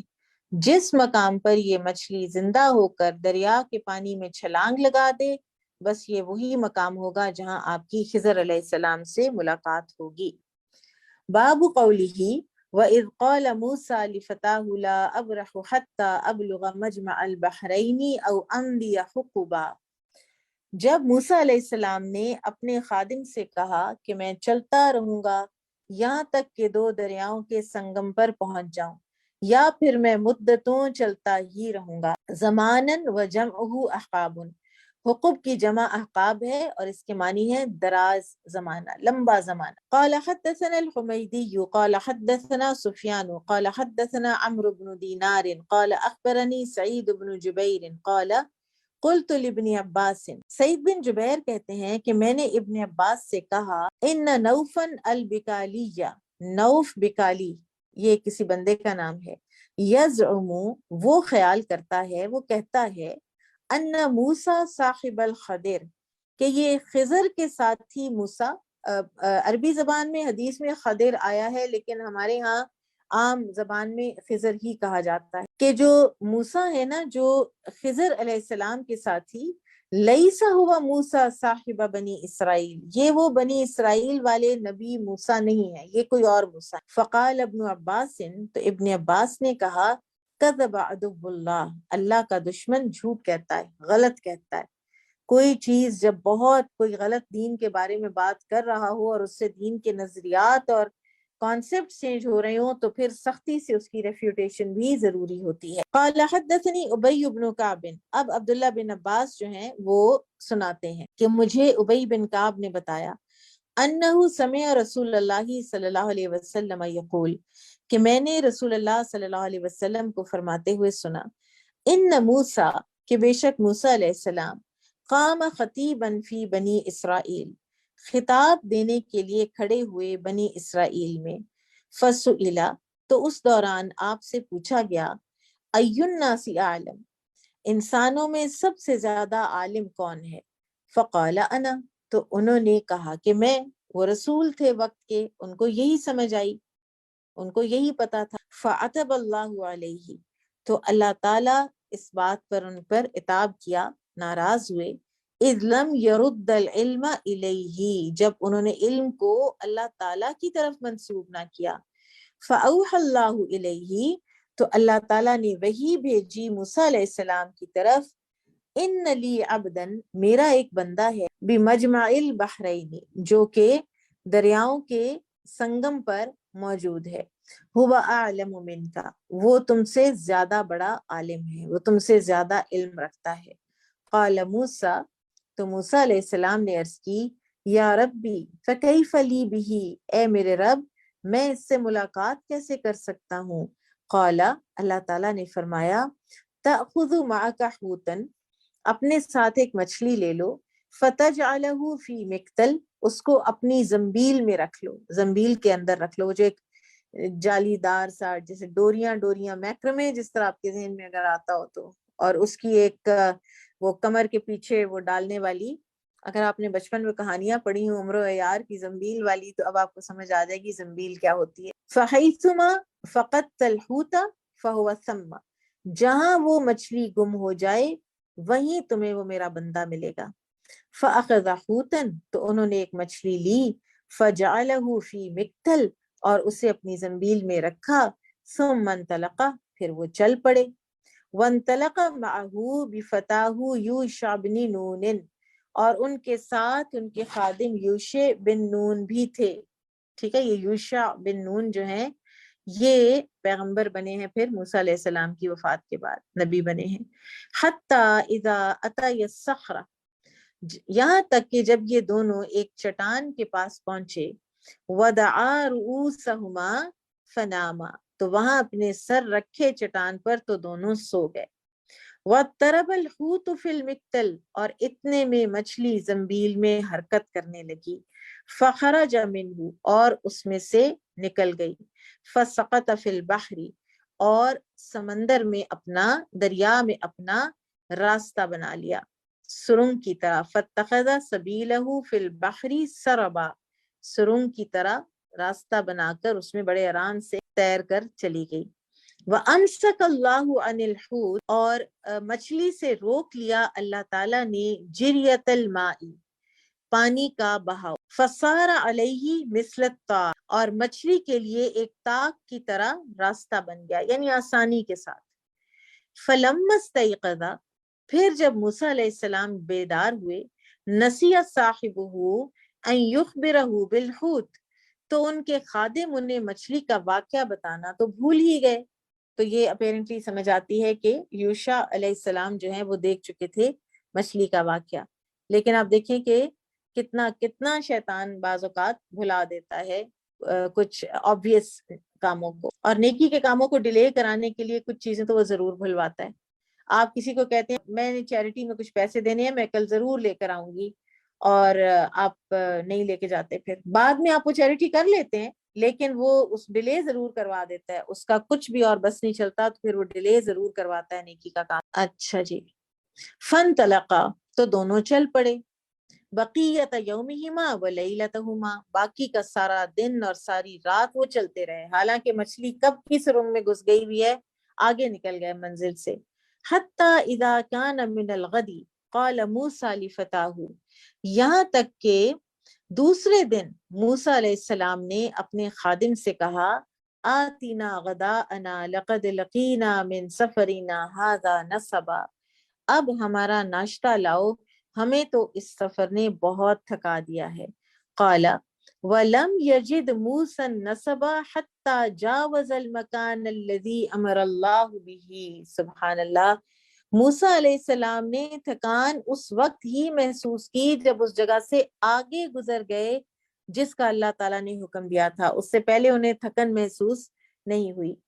فقال له فتاه، اب ان کے خادم نے ان سے کہا ارأیت اذ اوینا الی الصخرة فانی نسیت الحوت وما انسانیہ الا الشیطان ان اذکرہ واتخذ سبیلہ فی البحر سربا، کہ بھلا آپ نے دیکھا جب ہم اس چٹان کے پاس جا کر ٹھہرے تھے تو میں آپ کو مچھلی کا واقعہ تو بتانا بھول ہی گیا، اور وہ مجھے صرف شیطان نے بھلوایا کہ میں آپ سے اس کا ذکر کروں، اس نے تو عجیب طریقے سے دریا میں اپنا راستہ بنا لیا. قال، تو رسول اللہ صلی اللہ علیہ وسلم نے فرمایا فکان للحوت سربا ولموسیٰ ولفتاہ عجبا، رسول اللہ صلی اللہ علیہ وسلم نے فرمایا مچھلی نے تو دریا میں راستہ بنایا لیکن موسیٰ علیہ السلام اور ان کے خادم کو راستے کے نشانات دیکھ کر تعجب ہوا، ان کے لیے تعجب ہوا. فقال موسیٰ،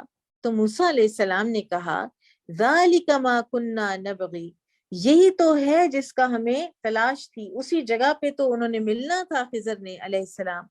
فرتدا علی آثارہما قصصا، پھر وہ اپنے نقش قدم پر واپس چلے.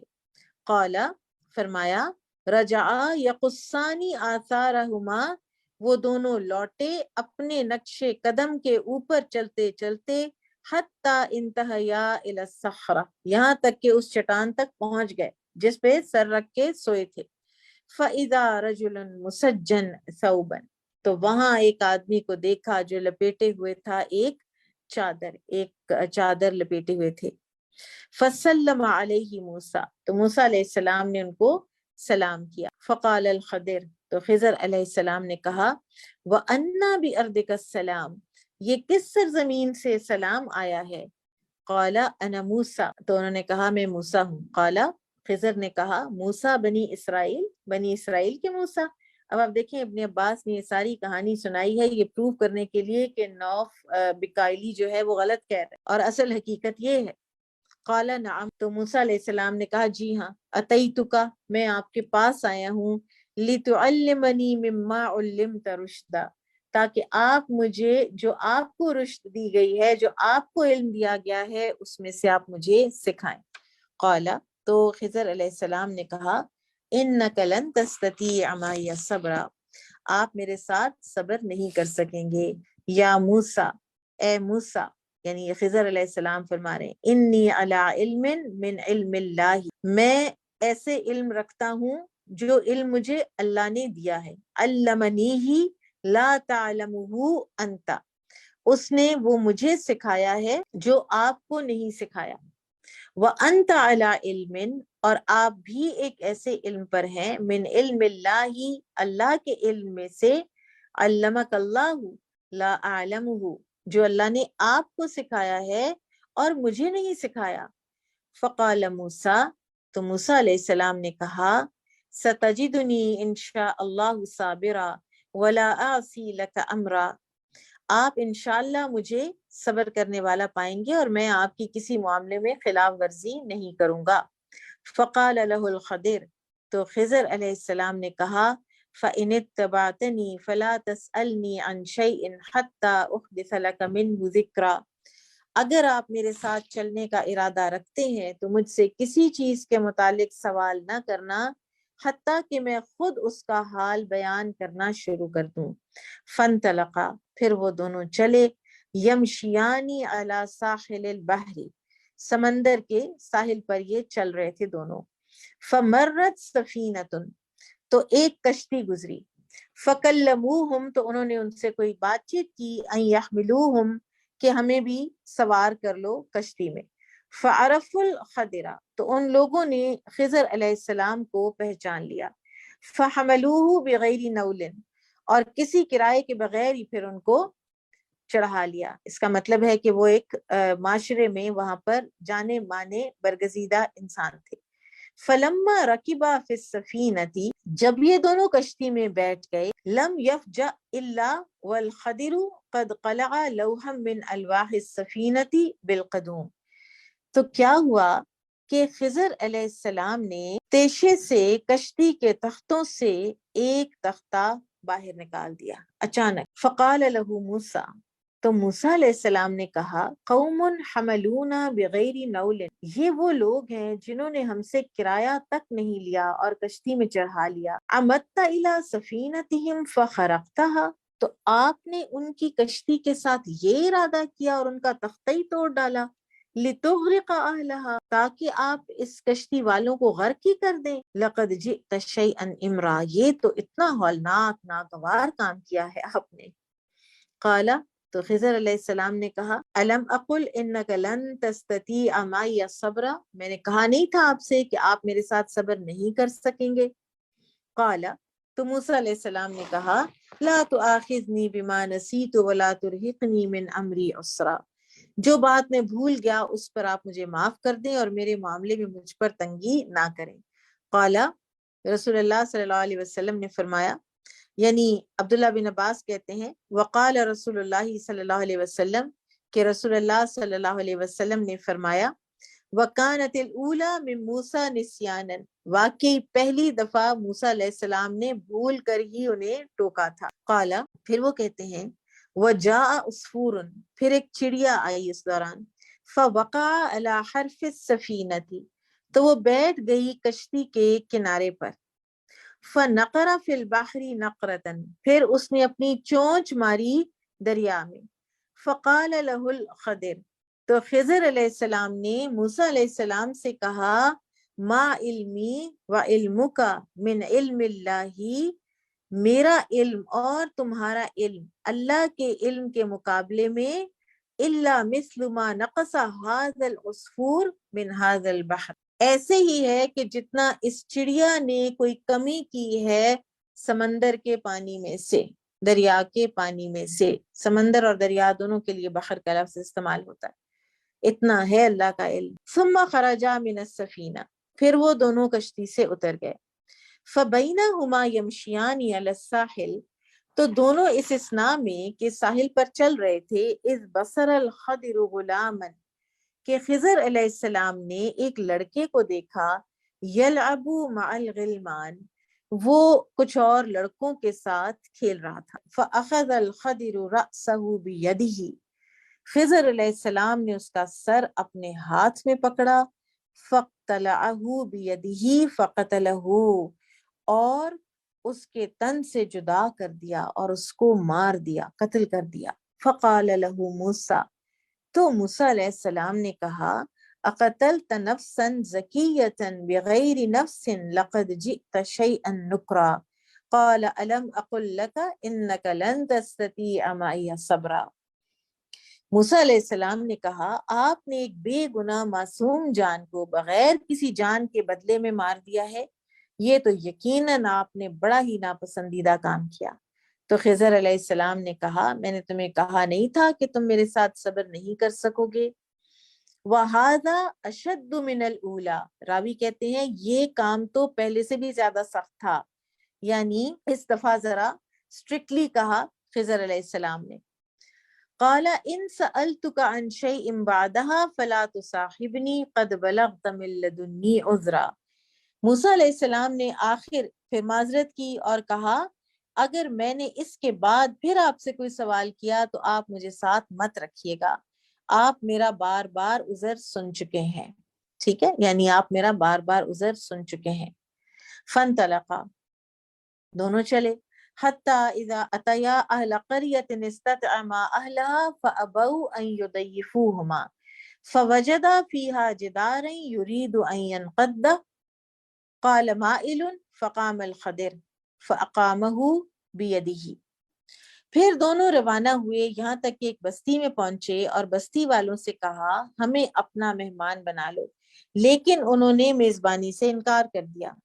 پھر انہیں بستی میں ایک دیوار دکھائی دی جو گرنے ہی والی تھی، یعنی وہ جھک رہی تھی، تو خضر علیہ السلام کھڑے ہوئے اور اپنے ہاتھ سے دیوار کو سیدھا کر دیا۔ ایک اور ایسا کام جو سمجھ سے، انسانی عقل سے، سمجھ سے باہر ہے۔ فقال موسیٰ، تو موسیٰ علیہ السلام نے کہا قوم اتیناہم، ان لوگوں کے پاس ہم آئے ہیں، فلم یطعمونا ولم یضیفونا، کھانا تک انہوں نے ہمیں نہیں دیا، مہمان نوازی انہوں نے ہماری کی نہیں۔ لو شئت لاتخذت علیہ اجرا، آپ نے ان کی دیوار سیدھی کرنی تھی تو آپ چاہتے تو ان سے اجرت تو لے لیتے۔ قال، خضر علیہ السلام نے کہا ھذا فراق بینی و بینک، بس انف، آپ نے خود اپنے بارے میں کہہ دیا تھا کہ اس کے بعد کچھ پوچھوں تو ساتھ نہ رکھنا، یہ میری اور آپ کی جدائی ہے۔ الی قولہ ذالک تأویل ما لم تستطع علیہ صبرا، یہاں تک کہ اب وہ کہتے ہیں کہ یہ تعویل ہے ان باتوں کی جن پر تم صبر نہ کر سکے، یعنی پھر انہوں نے بتایا تھا نا کہ کیا کام کس کس لیے کیا۔ فقال رسول اللہ صلی اللہ علیہ وسلم، تو رسول اللہ صلی اللہ علیہ وسلم نے فرمایا وددنا ان موسیٰ کان صبرا، ہم چاہتے ہیں، ہم پسند کرتے ہیں اس بات کو کہ موسیٰ علیہ السلام کچھ صبر کر لیتے، حتی یقص اللہ علینا من خبرہما، یہاں تک کہ اللہ تعالیٰ ہمیں کچھ اور خبریں بھی، مزید واقعات بھی بتاتے۔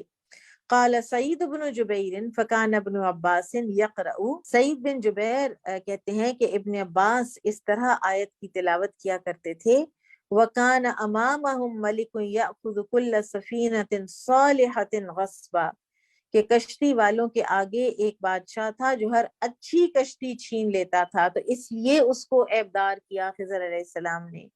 وَكَانَ يَقْرَؤُ، اور وہ تلاوت کیا کرتے تھے، وَأَمَّا الْغُلَامُ فَكَانَ كَافِرًا وَكَانَ أَبَوَاهُ مُؤْمِنَيْنِ، اور وہ بچہ تو کافر تھا، اس کے والدین مومن تھے۔ بڑی ہی زبردست یہ حدیث ہے اور بڑا ہی زبردست یہ موسیٰ علیہ السلام کی حیات طیبہ کا ایک واقعہ ہے کہ جس سے یہ پتہ چلتا ہے، ایک تو یہ کہ فوق کل ذی علم علیم، ہر علم والے کے اوپر ایک علم والا ہے۔ اچھا، پھر ہمیں یہ پتہ چلتا ہے، اب پوائنٹ وائز لکھتے جائیے گا، ٹھیک ہے، یہ پتہ چلتا ہے کہ خضر علیہ السلام نبی نہیں تھے، اور ان کو جن چیزوں کا علم دیا گیا تھا وہ اللہ تعالیٰ کے تکوینی امور، وہ جو شرعی امور نہیں ہوتے، تکوینی ہوتے ہیں، کس نے جینا ہے، کس نے مرنا ہے، کس کی کشتی کو کیوں پھاڑنا ہے، ٹھیک ہے، تو جو اللہ تعالیٰ کے کلمہ کن میں سے ہوتے ہیں، ٹھیک ہے۔ اور کچھ اہل علم کا یہ بھی قول ہے کہ اللہ تعالیٰ نے ان کو الہام کیا تھا کہ اس شخص کو مار دیں یا اس کی دیوار سیدھی کر دیں اور وغیرہ وغیرہ۔ پھر ایک اور چیز جس سے ہمیں پتہ چلتا ہے کہ خضر علیہ السلام نبی نہیں تھے، وہ یہ ہے کہ اللہ تعالیٰ نے جہاں پر قرآن میں انبیاء کرام کے نام لیے ہیں، ذکر کیا ہے، تو ان میں مثلاً سورۃ البقرہ، سورۃ النساء، سورۃ الانعام، تو کہیں پر بھی خضر علیہ السلام کا ذکر نہیں کیا ہے۔ اچھا، اب کون سی چیز ہے کہ جس کا خضر علیہ السلام کو موسیٰ علیہ السلام سے زیادہ علم تھا؟ وہ تکوینی امور کا علم تھا، ٹھیک ہے، شرعی امور کا نہیں۔ شرعی امور میں موسیٰ علیہ السلام کو تھا۔ اللہ تعالیٰ نے موسیٰ علیہ السلام کو سفر کروایا ہے، یہ اگلی بات ہے، ٹھیک ہے۔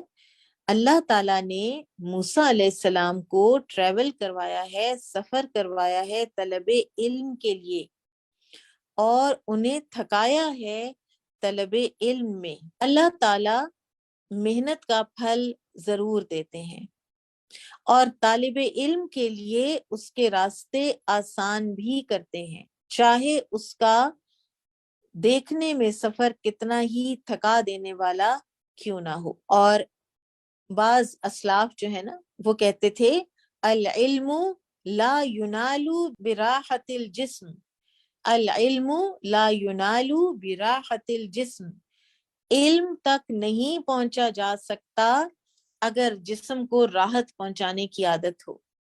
جسم کی راحت کے ساتھ علم حاصل نہیں ہوتا۔ آپ کو نیندیں توڑنی پڑتی ہیں، آپ کو تھکنا پڑتا ہے، بیٹھنا ہے، نوٹس بنانے ہیں، لکھنا ہے، غور سے سننا ہے، کتنا کچھ آپ نے انویسٹ کرنا ہے اپنا، اور جتنا آپ انویسٹ کریں گے اتنا ہی آپ کو علم حاصل ہوگا۔ اور جو کوئی یہ چاہتا ہے کہ جو راحت جسم ہے وہ اور حصول علم یہ دونوں ساتھ ساتھ چلیں، تو یہ ایسا ہی ہے کہ جو پانی اور آگ کو جمع کرنا چاہتا ہے۔ اگر پانی آگ کے اوپر پڑ جائے تو آگ بجھ جاتی ہے، دونوں کو ایگزسٹ نہیں کر سکتے۔ اور یہ جنہوں نے اپنی جانیں کھپائی ہیں علم کے حصول میں اور علم کو دینے میں، یہ ان کے اقوال ہیں کہ راحت جسم اور حصول علم ان کو جمع نہیں کیا جا سکتا، یہ ایسے ہیں جیسے آگ اور پانی۔ سبحان اللہ۔ ایک اور بات طالب علم کو یاد رکھنی چاہیے کہ جتنی دیر آپ طلب علم میں ہیں، علم نافع کی طلب میں ہیں، قرآن و حدیث کی علم حاصل کر رہے ہیں، تو آپ عبادات میں سے بھی عظیم ترین عبادات کر رہے ہیں۔ جب آپ کچھ سن رہے ہوتے ہیں، جب آپ کوئی مراجعہ کر رہے ہوتے ہیں، جب آپ ریویژن کر رہے ہوتے ہیں، جب آپ لکھ رہے ہوتے ہیں، جب آپ کوئی کتاب پڑھ رہے ہوتے ہیں، جب آپ لوگوں تک اس کو پہنچا رہے ہوتے ہیں، سارا وقت آپ کا عظیم ترین عبادت میں لگ رہا ہوتا ہے۔ بعض اہل علم نے جہاد فی سبیل اللہ پر بھی فضیلت دی ہے علم کو۔ وہ کہتے ہیں ان طلب العلم افضل من الجہاد فی سبیل اللہ۔ وہ کہتے ہیں کہ دین کا علم حاصل کرنا قتال فی سبیل اللہ سے بھی افضل ہے۔ اور بہرحال اس میں درست بات یہ ہے، اس میں لوگوں کا اختلاف ہے علماء کا، لیکن یہ سارا جو ہے نا یہ سچویشن ٹو سچویشن ڈیپینڈ کرتا ہے کہ کس وقت کی کیا ضرورت ہے۔ اللہ سبحانہ و تعالیٰ نے سورہ التوبہ میں جہاد فی سبیل اللہ کے ساتھ پیرلل لا کے کھڑا کیا ہے دین کی تعلیم اور تفقہ حاصل کرنے کو۔ اگر افضل نہیں ہے نا تو اس سے کمتر بھی نہیں ہے، اس کے ساتھ ہے، کیونکہ دونوں کا مقصد ایک ہے، اعلی کلمت اللہ۔ سورہ توبہ میں اللہ تعالیٰ فرماتے ہیں نا وَمَا كَانَ الْمُؤْمِنُونَ لِيَنْفِرُوا كَافَّةً فَلَوْلَا نَفَرَ مِنْ كُلِّ فِرْقَةٍ مِّنْهُمْ طَائِفَةٌ لِيَتَفَقَّهُوا فِي الدِّينِ وَلِيُنذِرُوا قَوْمَهُمْ إِذَا رَجَعُوا إِلَيْهِمْ لَعَلَّهُمْ يَحْذَرُونَ۔ جب تبوک سے واپسی پر کچھ مخلص صحابہ کو سوشل بائیکاٹ کا سامنا کرنا پڑا پورے 50 دن، تو اس کے بعد تو صحابہ بہت ڈر گئے، اور ان کو یہ ہوا کہ یہ تو ہر دفعہ نکلنا ہے، اور پھر تو یہ ہوتا تھا کہ کوئی چھوٹی سی بھی ایکسپیڈیشن آتی تو سب تیار ہو جاتے۔ تو اللہ تعالیٰ نے فرمایا یہ ضروری نہیں ہے کہ ہر دفعہ ہر کوئی نکلے، تبوک واز ڈیفرنٹ، ٹھیک ہے؟ تو ایسا کیوں نہیں ہوتا کہ ہر بڑے گروہ میں سے، ہر قبیلے میں سے ایک چھوٹا گروہ نکلے، مدینہ آئے، دین کی تعلیم حاصل کرے اور واپس جائے اپنے لوگوں میں، اپنے قبیلے میں، اور جا کے تو لوگوں کو دین سکھائے۔ پھر یہ ہے کہ ہر کسی کے ٹیمپرامنٹ پر بھی ڈیپینڈ کرتا ہے۔ کچھ لوگ ہوتے ہیں کہ جن کا انٹیلیکٹ زیادہ کام کرتا ہے، ٹھیک ہے، علم کا فہم اور علم کے لیے محنت ان کو آسان لگتی ہے۔ دوسری طرف وہ لوگ ہوتے ہیں کہ جو انٹلیکٹ میں اتنے آگے نہیں ہوتے، لیکن قوت اور شجاعت اور ڈٹ جانے میں وہ بہت سخت ہوتے ہیں۔ تو اس لیے ہر کسی کے لیے اس کے ٹیمپرمنٹ کے مطابق یا جہاد افضل ہوگا اور یا طلب علم افضل ہوگا، لیکن ہیں یہ دونوں ساتھ ساتھ چلتے، یہ دونوں ایٹ پار ہے۔ بلکہ بعض علماء کہتے ہیں کہ یہ جہاد فی سبیل اللہ ہی کی ایک جہت ہے، ایک قسم ہے، قتال اور علم کا حصول۔ امام احمد رحمہ اللہ کہا کرتے تھے کہ ایک رات کا مذاکرہ مجھے زیادہ محبوب ہے اس سے کہ میں کوئی بھی اور یعنی کام کروں، احب الیہ من احیائہا۔ پھر اس کے بعد یہ بھی بعض اہل علم نے کہا ہے کہ کوئی جب بھی دین کا علم حاصل کرنے کے لیے اپنے گھر سے نکلتا ہے تو وہ فی سبیل اللہ ہوتا ہے، وہ فی سبیل اللہ ہوتا ہے، اور اس کا اگر اس کی وفات ہو جائے تو وہ شہید قرار دیا جائے گا۔ تو آپ لوگ جتنا بھی کام کر رہے ہیں، جتنی بھی پڑھائی کر رہے ہیں، رمضان میں غیر رمضان میں، تو آپ قطعاً یہ مت سمجھیے کہ آپ کی کوئی بھی محنت جو ہے وہ ضائع جا رہی ہے، یا اللہ سبحانہ وتعالیٰ کے ہاں وہ کوئی اور بہتر کام تھا جو آپ کر سکتے تھے۔ سب ہی کام اللہ تعالیٰ کی عبادت کے ہیں، اور ان میں علم نافع جو ہے وہ حاصل کرنا بہت اللہ تعالیٰ کو پسند ہے۔ ایک اور چیز جو یہاں پر کلیئر کرنے کی ضرورت ہے وہ ہے خضر علیہ السلام کے بارے میں لوگوں کا کانسیپٹ۔ کچھ لوگوں نے یہ کہا کہ وہ اسی دنیا میں ہیں، وہ زندہ ہیں، اور وہ بھٹکے ہوئے انسانوں کی رہنمائی کے لیے وقتاً فوقتاً جلوہ افروز ہوتے ہیں۔ اب یہاں پر یہ قرآنی اور احادیث کے دلائل کے خلاف جاتی ہے یہ بات خضر علیہ السلام والی۔ ایک تو یہ کہ آپ اللہ سبحانہ وتعالیٰ نے فرمایا کل نفس ذائقۃ الموت، پھر آپ صلی اللہ علیہ وسلم نے اپنی وفات سے چند دن پہلے فرمایا تھا کہ آج کے دن روئے زمین پر جو بھی ذی روح ہے 100 سال بعد ان میں سے کوئی بھی باقی نہیں رہے گا، یعنی خضر علیہ السلام بھی انہی میں ہے۔ کچھ اہل علم سے منقول ہے کہ ان سے حضرت خضر کی زندگی کے متعلق سوال ہوا تو انہوں نے اس کے جواب میں یہ آیت پڑھی سورہ الانبیاء کی کہ ہم نے آپ سے پہلے بھی کسی انسان کو ہمیشگی کی زندگی نہیں بخشی۔ پھر ایک اور جو دلیل ہے وہ یہ ہے کہ اگر خضر علیہ السلام نبی صلی اللہ علیہ وسلم کے دور میں بھی زندہ ہوتے تو پھر تو ان کے لیے انکمبنٹ تھا کہ وہ آ کے نبی صلی اللہ علیہ وسلم کے ہاتھ پہ بیعت کرتے، تو لازمی تھا ایمان لانا اور اطاعت کرنا آپ صلی اللہ علیہ وسلم کی، کیونکہ رسول اللہ صلی اللہ علیہ وسلم نے نبی اور رسول جو تھے موسیٰ علیہ السلام ان کے بارے میں فرمایا کہ اللہ کی قسم اگر موسیٰ زندہ ہوتے تو انہیں بھی میری اطاعت کے بغیر کوئی چارہ کار نہ ہوتا۔ پھر اسی طرح سے ایک اور دلیل جو اس سارے عقیدے کے خلاف پڑتی ہے وہ یہ ہے کہ اگر کسی آدم زاد کا قیامت کے دن تک زندہ رہنا صحیح ہوتا تو کم از کم قرآن مجید میں اس کا ذکر تو ہوتا، کیونکہ اللہ تعالیٰ نے ابلیس کے قرب قیامت تک زندہ رہنے کا ذکر فرمایا ہے، اور اگر خضر علیہ السلام کا ذکر بھی ہوتا تو یہ تو اللہ کی قدرت کاملہ پر بڑی عظیم نشانی تھی، لیکن قرآن میں ایسا کچھ بھی نہیں ہے۔ پھر اسی طرح سے بعض علماء یہ کہتے ہیں کہ اگر خضر علیہ السلام زندہ ہوتے تو لازماً بدر اور احد کے دن تشریف لاتے، خندق کے دن تشریف لاتے۔ بدر کے دن نبی صلی اللہ علیہ وسلم نے فرمایا تھا کہ اے اللہ اگر آج یہ مٹھی بھر جماعت ختم ہو گئی تو روئے زمین پر تیری عبادت کرنے والا کوئی نہیں ہوگا۔ تو اس سے یہ معلوم ہوا کہ اس وقت اللہ تعالیٰ کی عبادت کرنے والے صرف وہی لوگ تھے جو اصحاب بدر تھے جن کا نام لیا جاتا ہے، یا کچھ جو مومن مسلمان مدینہ میں تھے، ٹھیک ہے، اور یہ 313 تھے جن کے نام مشہور و معروف ہیں، اور ان میں خضر علیہ السلام کا نام تو کہیں بھی نہیں ہے۔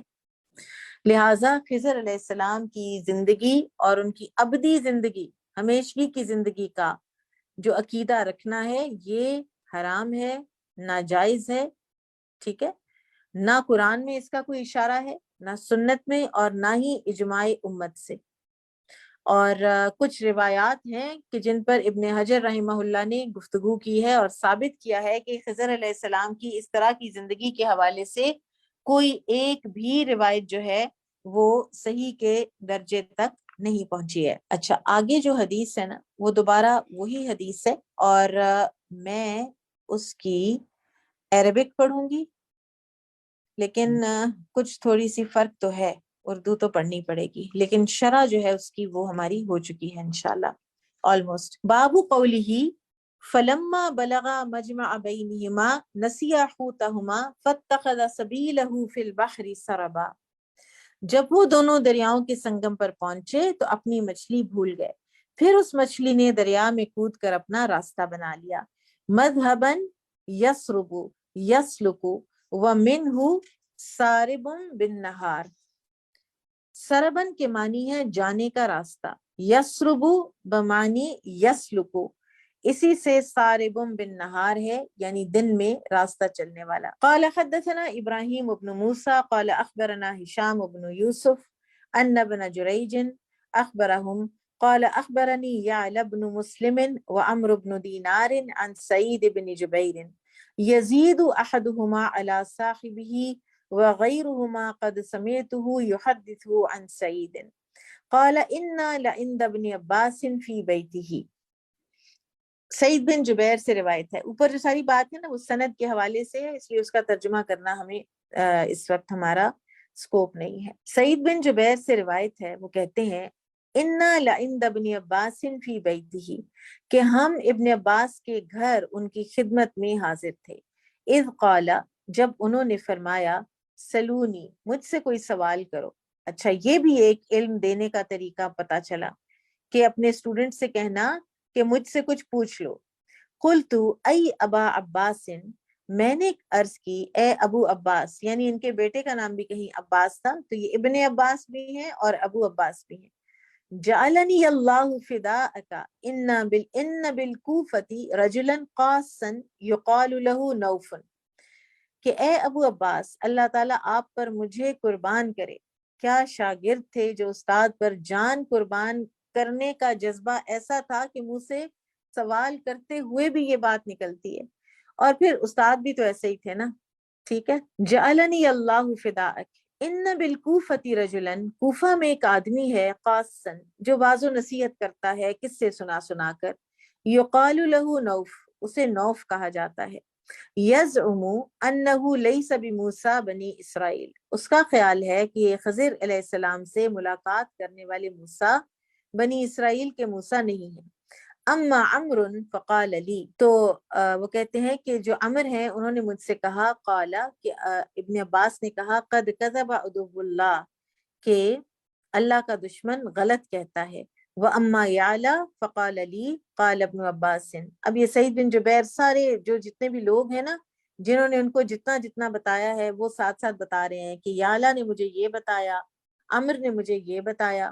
تو یعلا نے کہا کہ ابن عباس نے کہا حدثنی ابی بن کعب قال، اچھا اب یہ ہے وہ حدیث جو دوبارہ سے آ رہی ہے کہ ابی بن کعب سے اب عبداللہ بن عباس روایت کر رہے ہیں۔ قال رسول اللہ صلی اللہ علیہ وسلم، رسول اللہ صلی اللہ علیہ وسلم نے فرمایا، موسیٰ رسول اللہ صلی اللہ علیہ وسلم، موسیٰ رسول اللہ نے قال کہا، ذکر الناس یوما حتی اذا فاضت العیون ورقت القلوب، کہ موسیٰ علیہ السلام نے ایک دن لوگوں کو اس طرح کا واعظ و نصیحت کیا کہ لوگوں کی آنسو بہہ پڑے اور دل نرم ہو گئے۔ واللہ فأدرکہ رجل، پھر وہ مڑے واپس جانے کے لیے تو ایک آدمی نے ان کو آ لیا، ایک آدمی ان کے پاس آیا، فقالا، اور کہنے لگا، ای رسول اللہ، اے اللہ کے رسول، حل فی الارض احد اعلم منک، کیا اس سرزمین پر کوئی آپ سے بھی بڑا عالم ہے؟ قال لا، انہوں نے کہا نہیں۔ فعتب علیہ اذ لم يرد العلم الی اللہ، قیل بلا، قال ای ربی فأین، قال بمجمع البحرين قال أي ربي اجعل لي علما أعلم ذلك منه فقال لي عمرو قال حيث يفارقك الحوت. اب یہ تھوڑے سے لفظی اختلاف کے ساتھ وہی حدیث ہے، آپ عربک فالو کیجئے، جہاں کوئی نئی بات آئی میں اس کا ٹرانسلیشن کروں گی. وقال لي يعلى قال خذ حوتا ميتا حيث ينفق فيه الروح فأخذ حوتا فجعله في مكتل فقال لفتاه لا أكلفك إلا أن تخبرني بحيث يفارقك الحوت قال ما كلفت كثيرا فذلك قوله جل ذكره وإذ قال موسى لفتاه. یہاں پر تھوڑا سا ہم دیکھ لیتے ہیں کہ موسیٰ علیہ السلام نے جب مچھلی زنبیل میں رکھی ہے نا، تو انہوں نے اپنے خادم سے کہا تھا، یوشع سے، کہ میں تمہیں بس اتنی تکلیف دیتا ہوں کہ جب یہ مچھلی زنبیل سے نکل کر چل دے تو مجھے مطلع کرنا، بس یہ کام ہے تمہارا. تو خادم نے کہا یہ کون سی بڑی بات ہے، سبحان اللہ، اور وہی بھول گئے. لیست عن سعید قال فبینما هو فی ظل صخرۃ فی مکان سریانی. تو یہ دونوں ایک چٹان کے سائے تلے بیٹھے تھے جہاں نمی اور ٹھنڈک تھی. اذ تدرب الحوت وموسیٰ نائم، جب جو مچھلی ہے اس نے حرکت کی اور موسیٰ سو رہے تھے علیہ السلام. فقال فتاہ لا اوقظه حتی اذا استيقظ، اب میں ان کو جگاتا نہیں ہوں جب تک یہ خود جاگ نہ جائیں، ابھی بتا لیتا ہوں کہ مچھلی جو ہے وہ چلی گئی ہے سمندر میں. فنسي ان يخبره وتدرب الحوت حتى دخل البحر فامسك الله عنه جرية البحر حتى كأن اثره في حجر.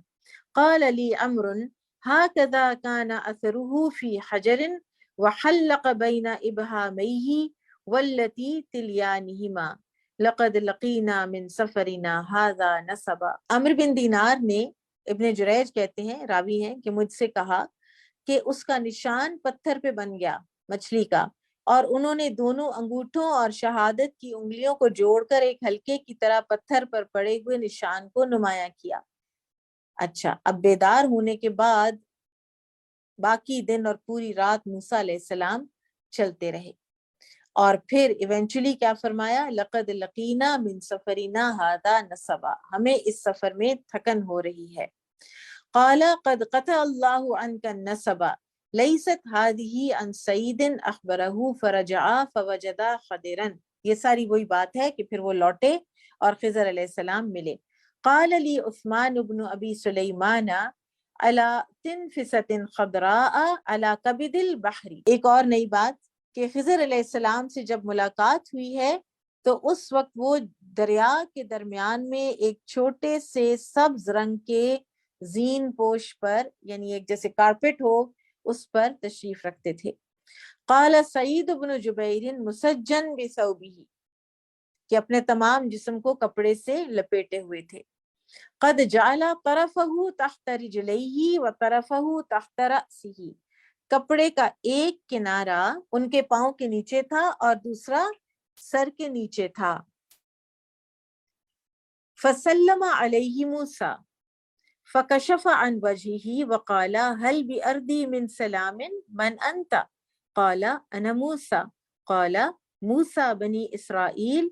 قال نعم. قال فما شأنك؟ قال جئت لتعلمني مما علمت رشدا. قال أما يكفيك أن التوراة بيديك أن الوحي يأتيك يا موسى؟ تو جب انہوں نے کہا نا کہ میں آیا ہوں کہ آپ مجھے علم دیں، تو خضر علیہ السلام نے کہا کہ آپ کو یہ بات کافی نہیں ہے کہ تورات آپ کے پاس ہے اور وہی آپ کو آتی ہے. ان لی علما لا ينبغي لك ان تعلمه وان لك علما لا ينبغي لي ان اعلمه. وہی بات کہ جو آپ کے پاس ہے وہ میرے پاس نہیں ہے، جو میرے پاس ہے وہ آپ نہیں سمجھ سکیں گے، آپ کے پاس نہیں ہے. فاخذ طائر بمنقاره من البحر وقال والله ما علمي وما علمك في جنب علم الله إلا كما أخذ هذا الطائر بمنقاره من البحر حتى إذا ركب في السفينة وجد معابر صغارا تحمل أهل هذا الساحل إلى أهل هذا الساحل الآخر عرفوه فقالوا عبد الله الصالح قال قلنا لسعید خدر قال نعم. یعنی لوگوں نے انہوں نے کہا کہ ہمیں فلاں جگہ پہنچا دو، انہوں نے خضر علیہ السلام کو پہنچا لیا، انہوں نے کہا یہ تو بڑے نیک آدمی ہیں، اور وہی بات کے کرائے کے بغیر بٹھا لیا. لا نحمله بأجر فخرقها ووتد فيها وتدا قال موسى اخرقتها لتغرق اهلها لقد جئت شيئا امرا قال مجاہد منکرا، یعنی امرا کا مطلب منکر. قال الم اقل انك لن تستطيع معي صبرا كانت الاولى نسيانا والوسطى شرطا والثالثة عمدا.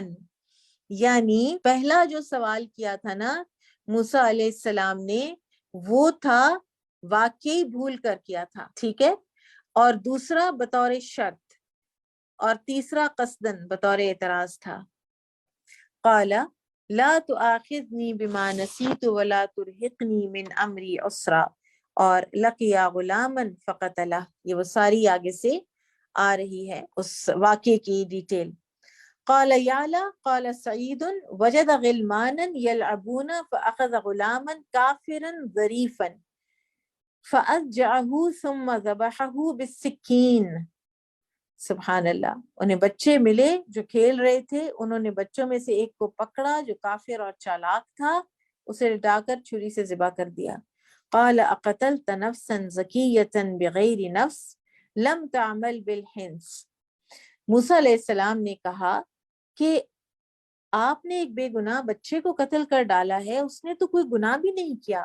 وابن عباس قرأها زکیۃ زاکیۃ زاکیۃ مسلمۃ کقولک غلاما زکیا. ابن عباس اس مقام پر لفظ زکیۃن کو زاکیۃن پڑھا کرتے تھے، اس کے معنی مسلمان کے ہیں، جیسا کہ غلاما زکیًا کو نفس زکیہ کہا جاتا ہے. فانطلقا فوجدا جدارا يريد ان ينقض فاقامه قال سعید بيده هكذا ورفع يده فاستقام. قال يعلى حسبت ان سعيدا قال فمسحه بيده فاستقام لو شئت لاتخذت عليه اجرا. قال سعید اجرا ناكله، کچھ ایسی اجرت لے لیتے، ہم کھانا ہی کھا لیتے. وکان وراءهم ملک، اور وہ جو بادشاہ والی بات ہے، کان امامہم قرأها ابن عباس امامہم ملک، تو ابن عباس پڑھا کرتے تھے ان کے آگے ایک بادشاہ تھا. یزعمون عن غیر سعید، سعید بن جبیر کے علاوہ کچھ لوگ کہتے ہیں انہو ہدد بن بدد، اس بندے کا نام تھا ہدد بن بدد. والغلام المقتول، اور وہ جو غلام مقتول تھا، یزعمون وہ کہتے ہیں اسمہ حیسور، اس کا نام حیسور تھا. ملک یأخذ کل سفینۃ غصبا فأردت اذا ہی مرت به ان یدعها لعیبها. میں نے ارادہ یہ کیا تھا، اب یہ خضر علیہ السلام جب ایکسپلین کر رہی ہیں کہ وہ جب دیکھے گا اس کو عیبدار تو اس کو چھوڑ دے گا. فاذا جاوزوا اصلحوها فانتفعوا بها، اور پھر جب وہ اس کے پاس سے گزر جائیں گے تو اس کو ٹھیک کر لیں گے اور پھر اس سے نفع اٹھائیں گے. ومنهم من يقول سدوها بقارورۃ ومنهم من يقول بالقاری، اور بعض نے کہا کہ انہوں نے کشتی کو پھر سیسا پگھلا کر جوڑ لیا، اور کچھ کہتے ہیں کہ تارکول سے سوراخ بند کر لیا. کان ابواہ مؤمنین وکان کافرا، اور بچہ جو قتل ہوا تھا اس کے والدین مومن تھے، بچہ کافر تھا. فخشینا ان یرہقہما طغیانا وکفرا، اور ہمیں ڈر تھا کہ وہ انہیں بھی کفر میں مبتلا نہ کرتے. ان یحملہما حبہ علی ان یتابعاہ علی دینہ، کہیں ایسا نہ ہو کہ وہ بیٹے کی محبت میں گرفتار ہو کر اس کے دین کی پیروی کر لیں.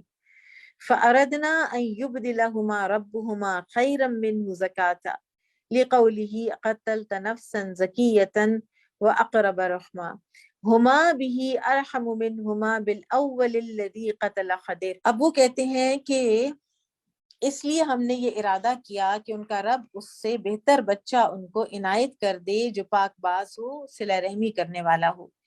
یہ جواب ہے اس کا کہ تو نے ایک بے قصور جان کو قتل کر دیا۔ وَأَقْرَبَ رُحْمَا کے معنی ہے کہ اس کے والدین اس بچے پر جو اب اللہ انہیں دے گا پہلے بچے سے زیادہ مہربان ہوں گے جسے خضر نے قتل کر دیا تھا۔ وَزَعَمَ غَيْرُ سَعِيدٍ أَنَّهُمَا أُبْدِلَا جَارِيَةً، سعید بن جبیر کہتے ہیں کہ اس لڑکے کے بدلے انہیں ایک جاریہ، ایک بیٹی دی گئی تھی۔ وَأَمَّا داود بن ابی عاصم فقال عن غیر واحد انہا جاریہ، کئی اور راوی بھی یہ کہتے ہیں کہ جو دوسری بیٹی جو بچہ پیدا ہوا اس کے بعد تو وہ پھر بیٹی تھی۔ تو انشاءاللہ آج ہم اتنا ہی پڑھیں گے، آگے دوبارہ سے یہی حدیث آ رہی ہے، کل پھر اس کی صرف عربک ریڈنگ کریں گے انشاءاللہ۔ بارک اللہ فیکم، سبحانک اللہم و بحمدک، اشہد ان لا الہ الا انت، استغفرک و اتوب الیک۔ السلام علیکم و رحمۃ اللہ وبرکاتہ۔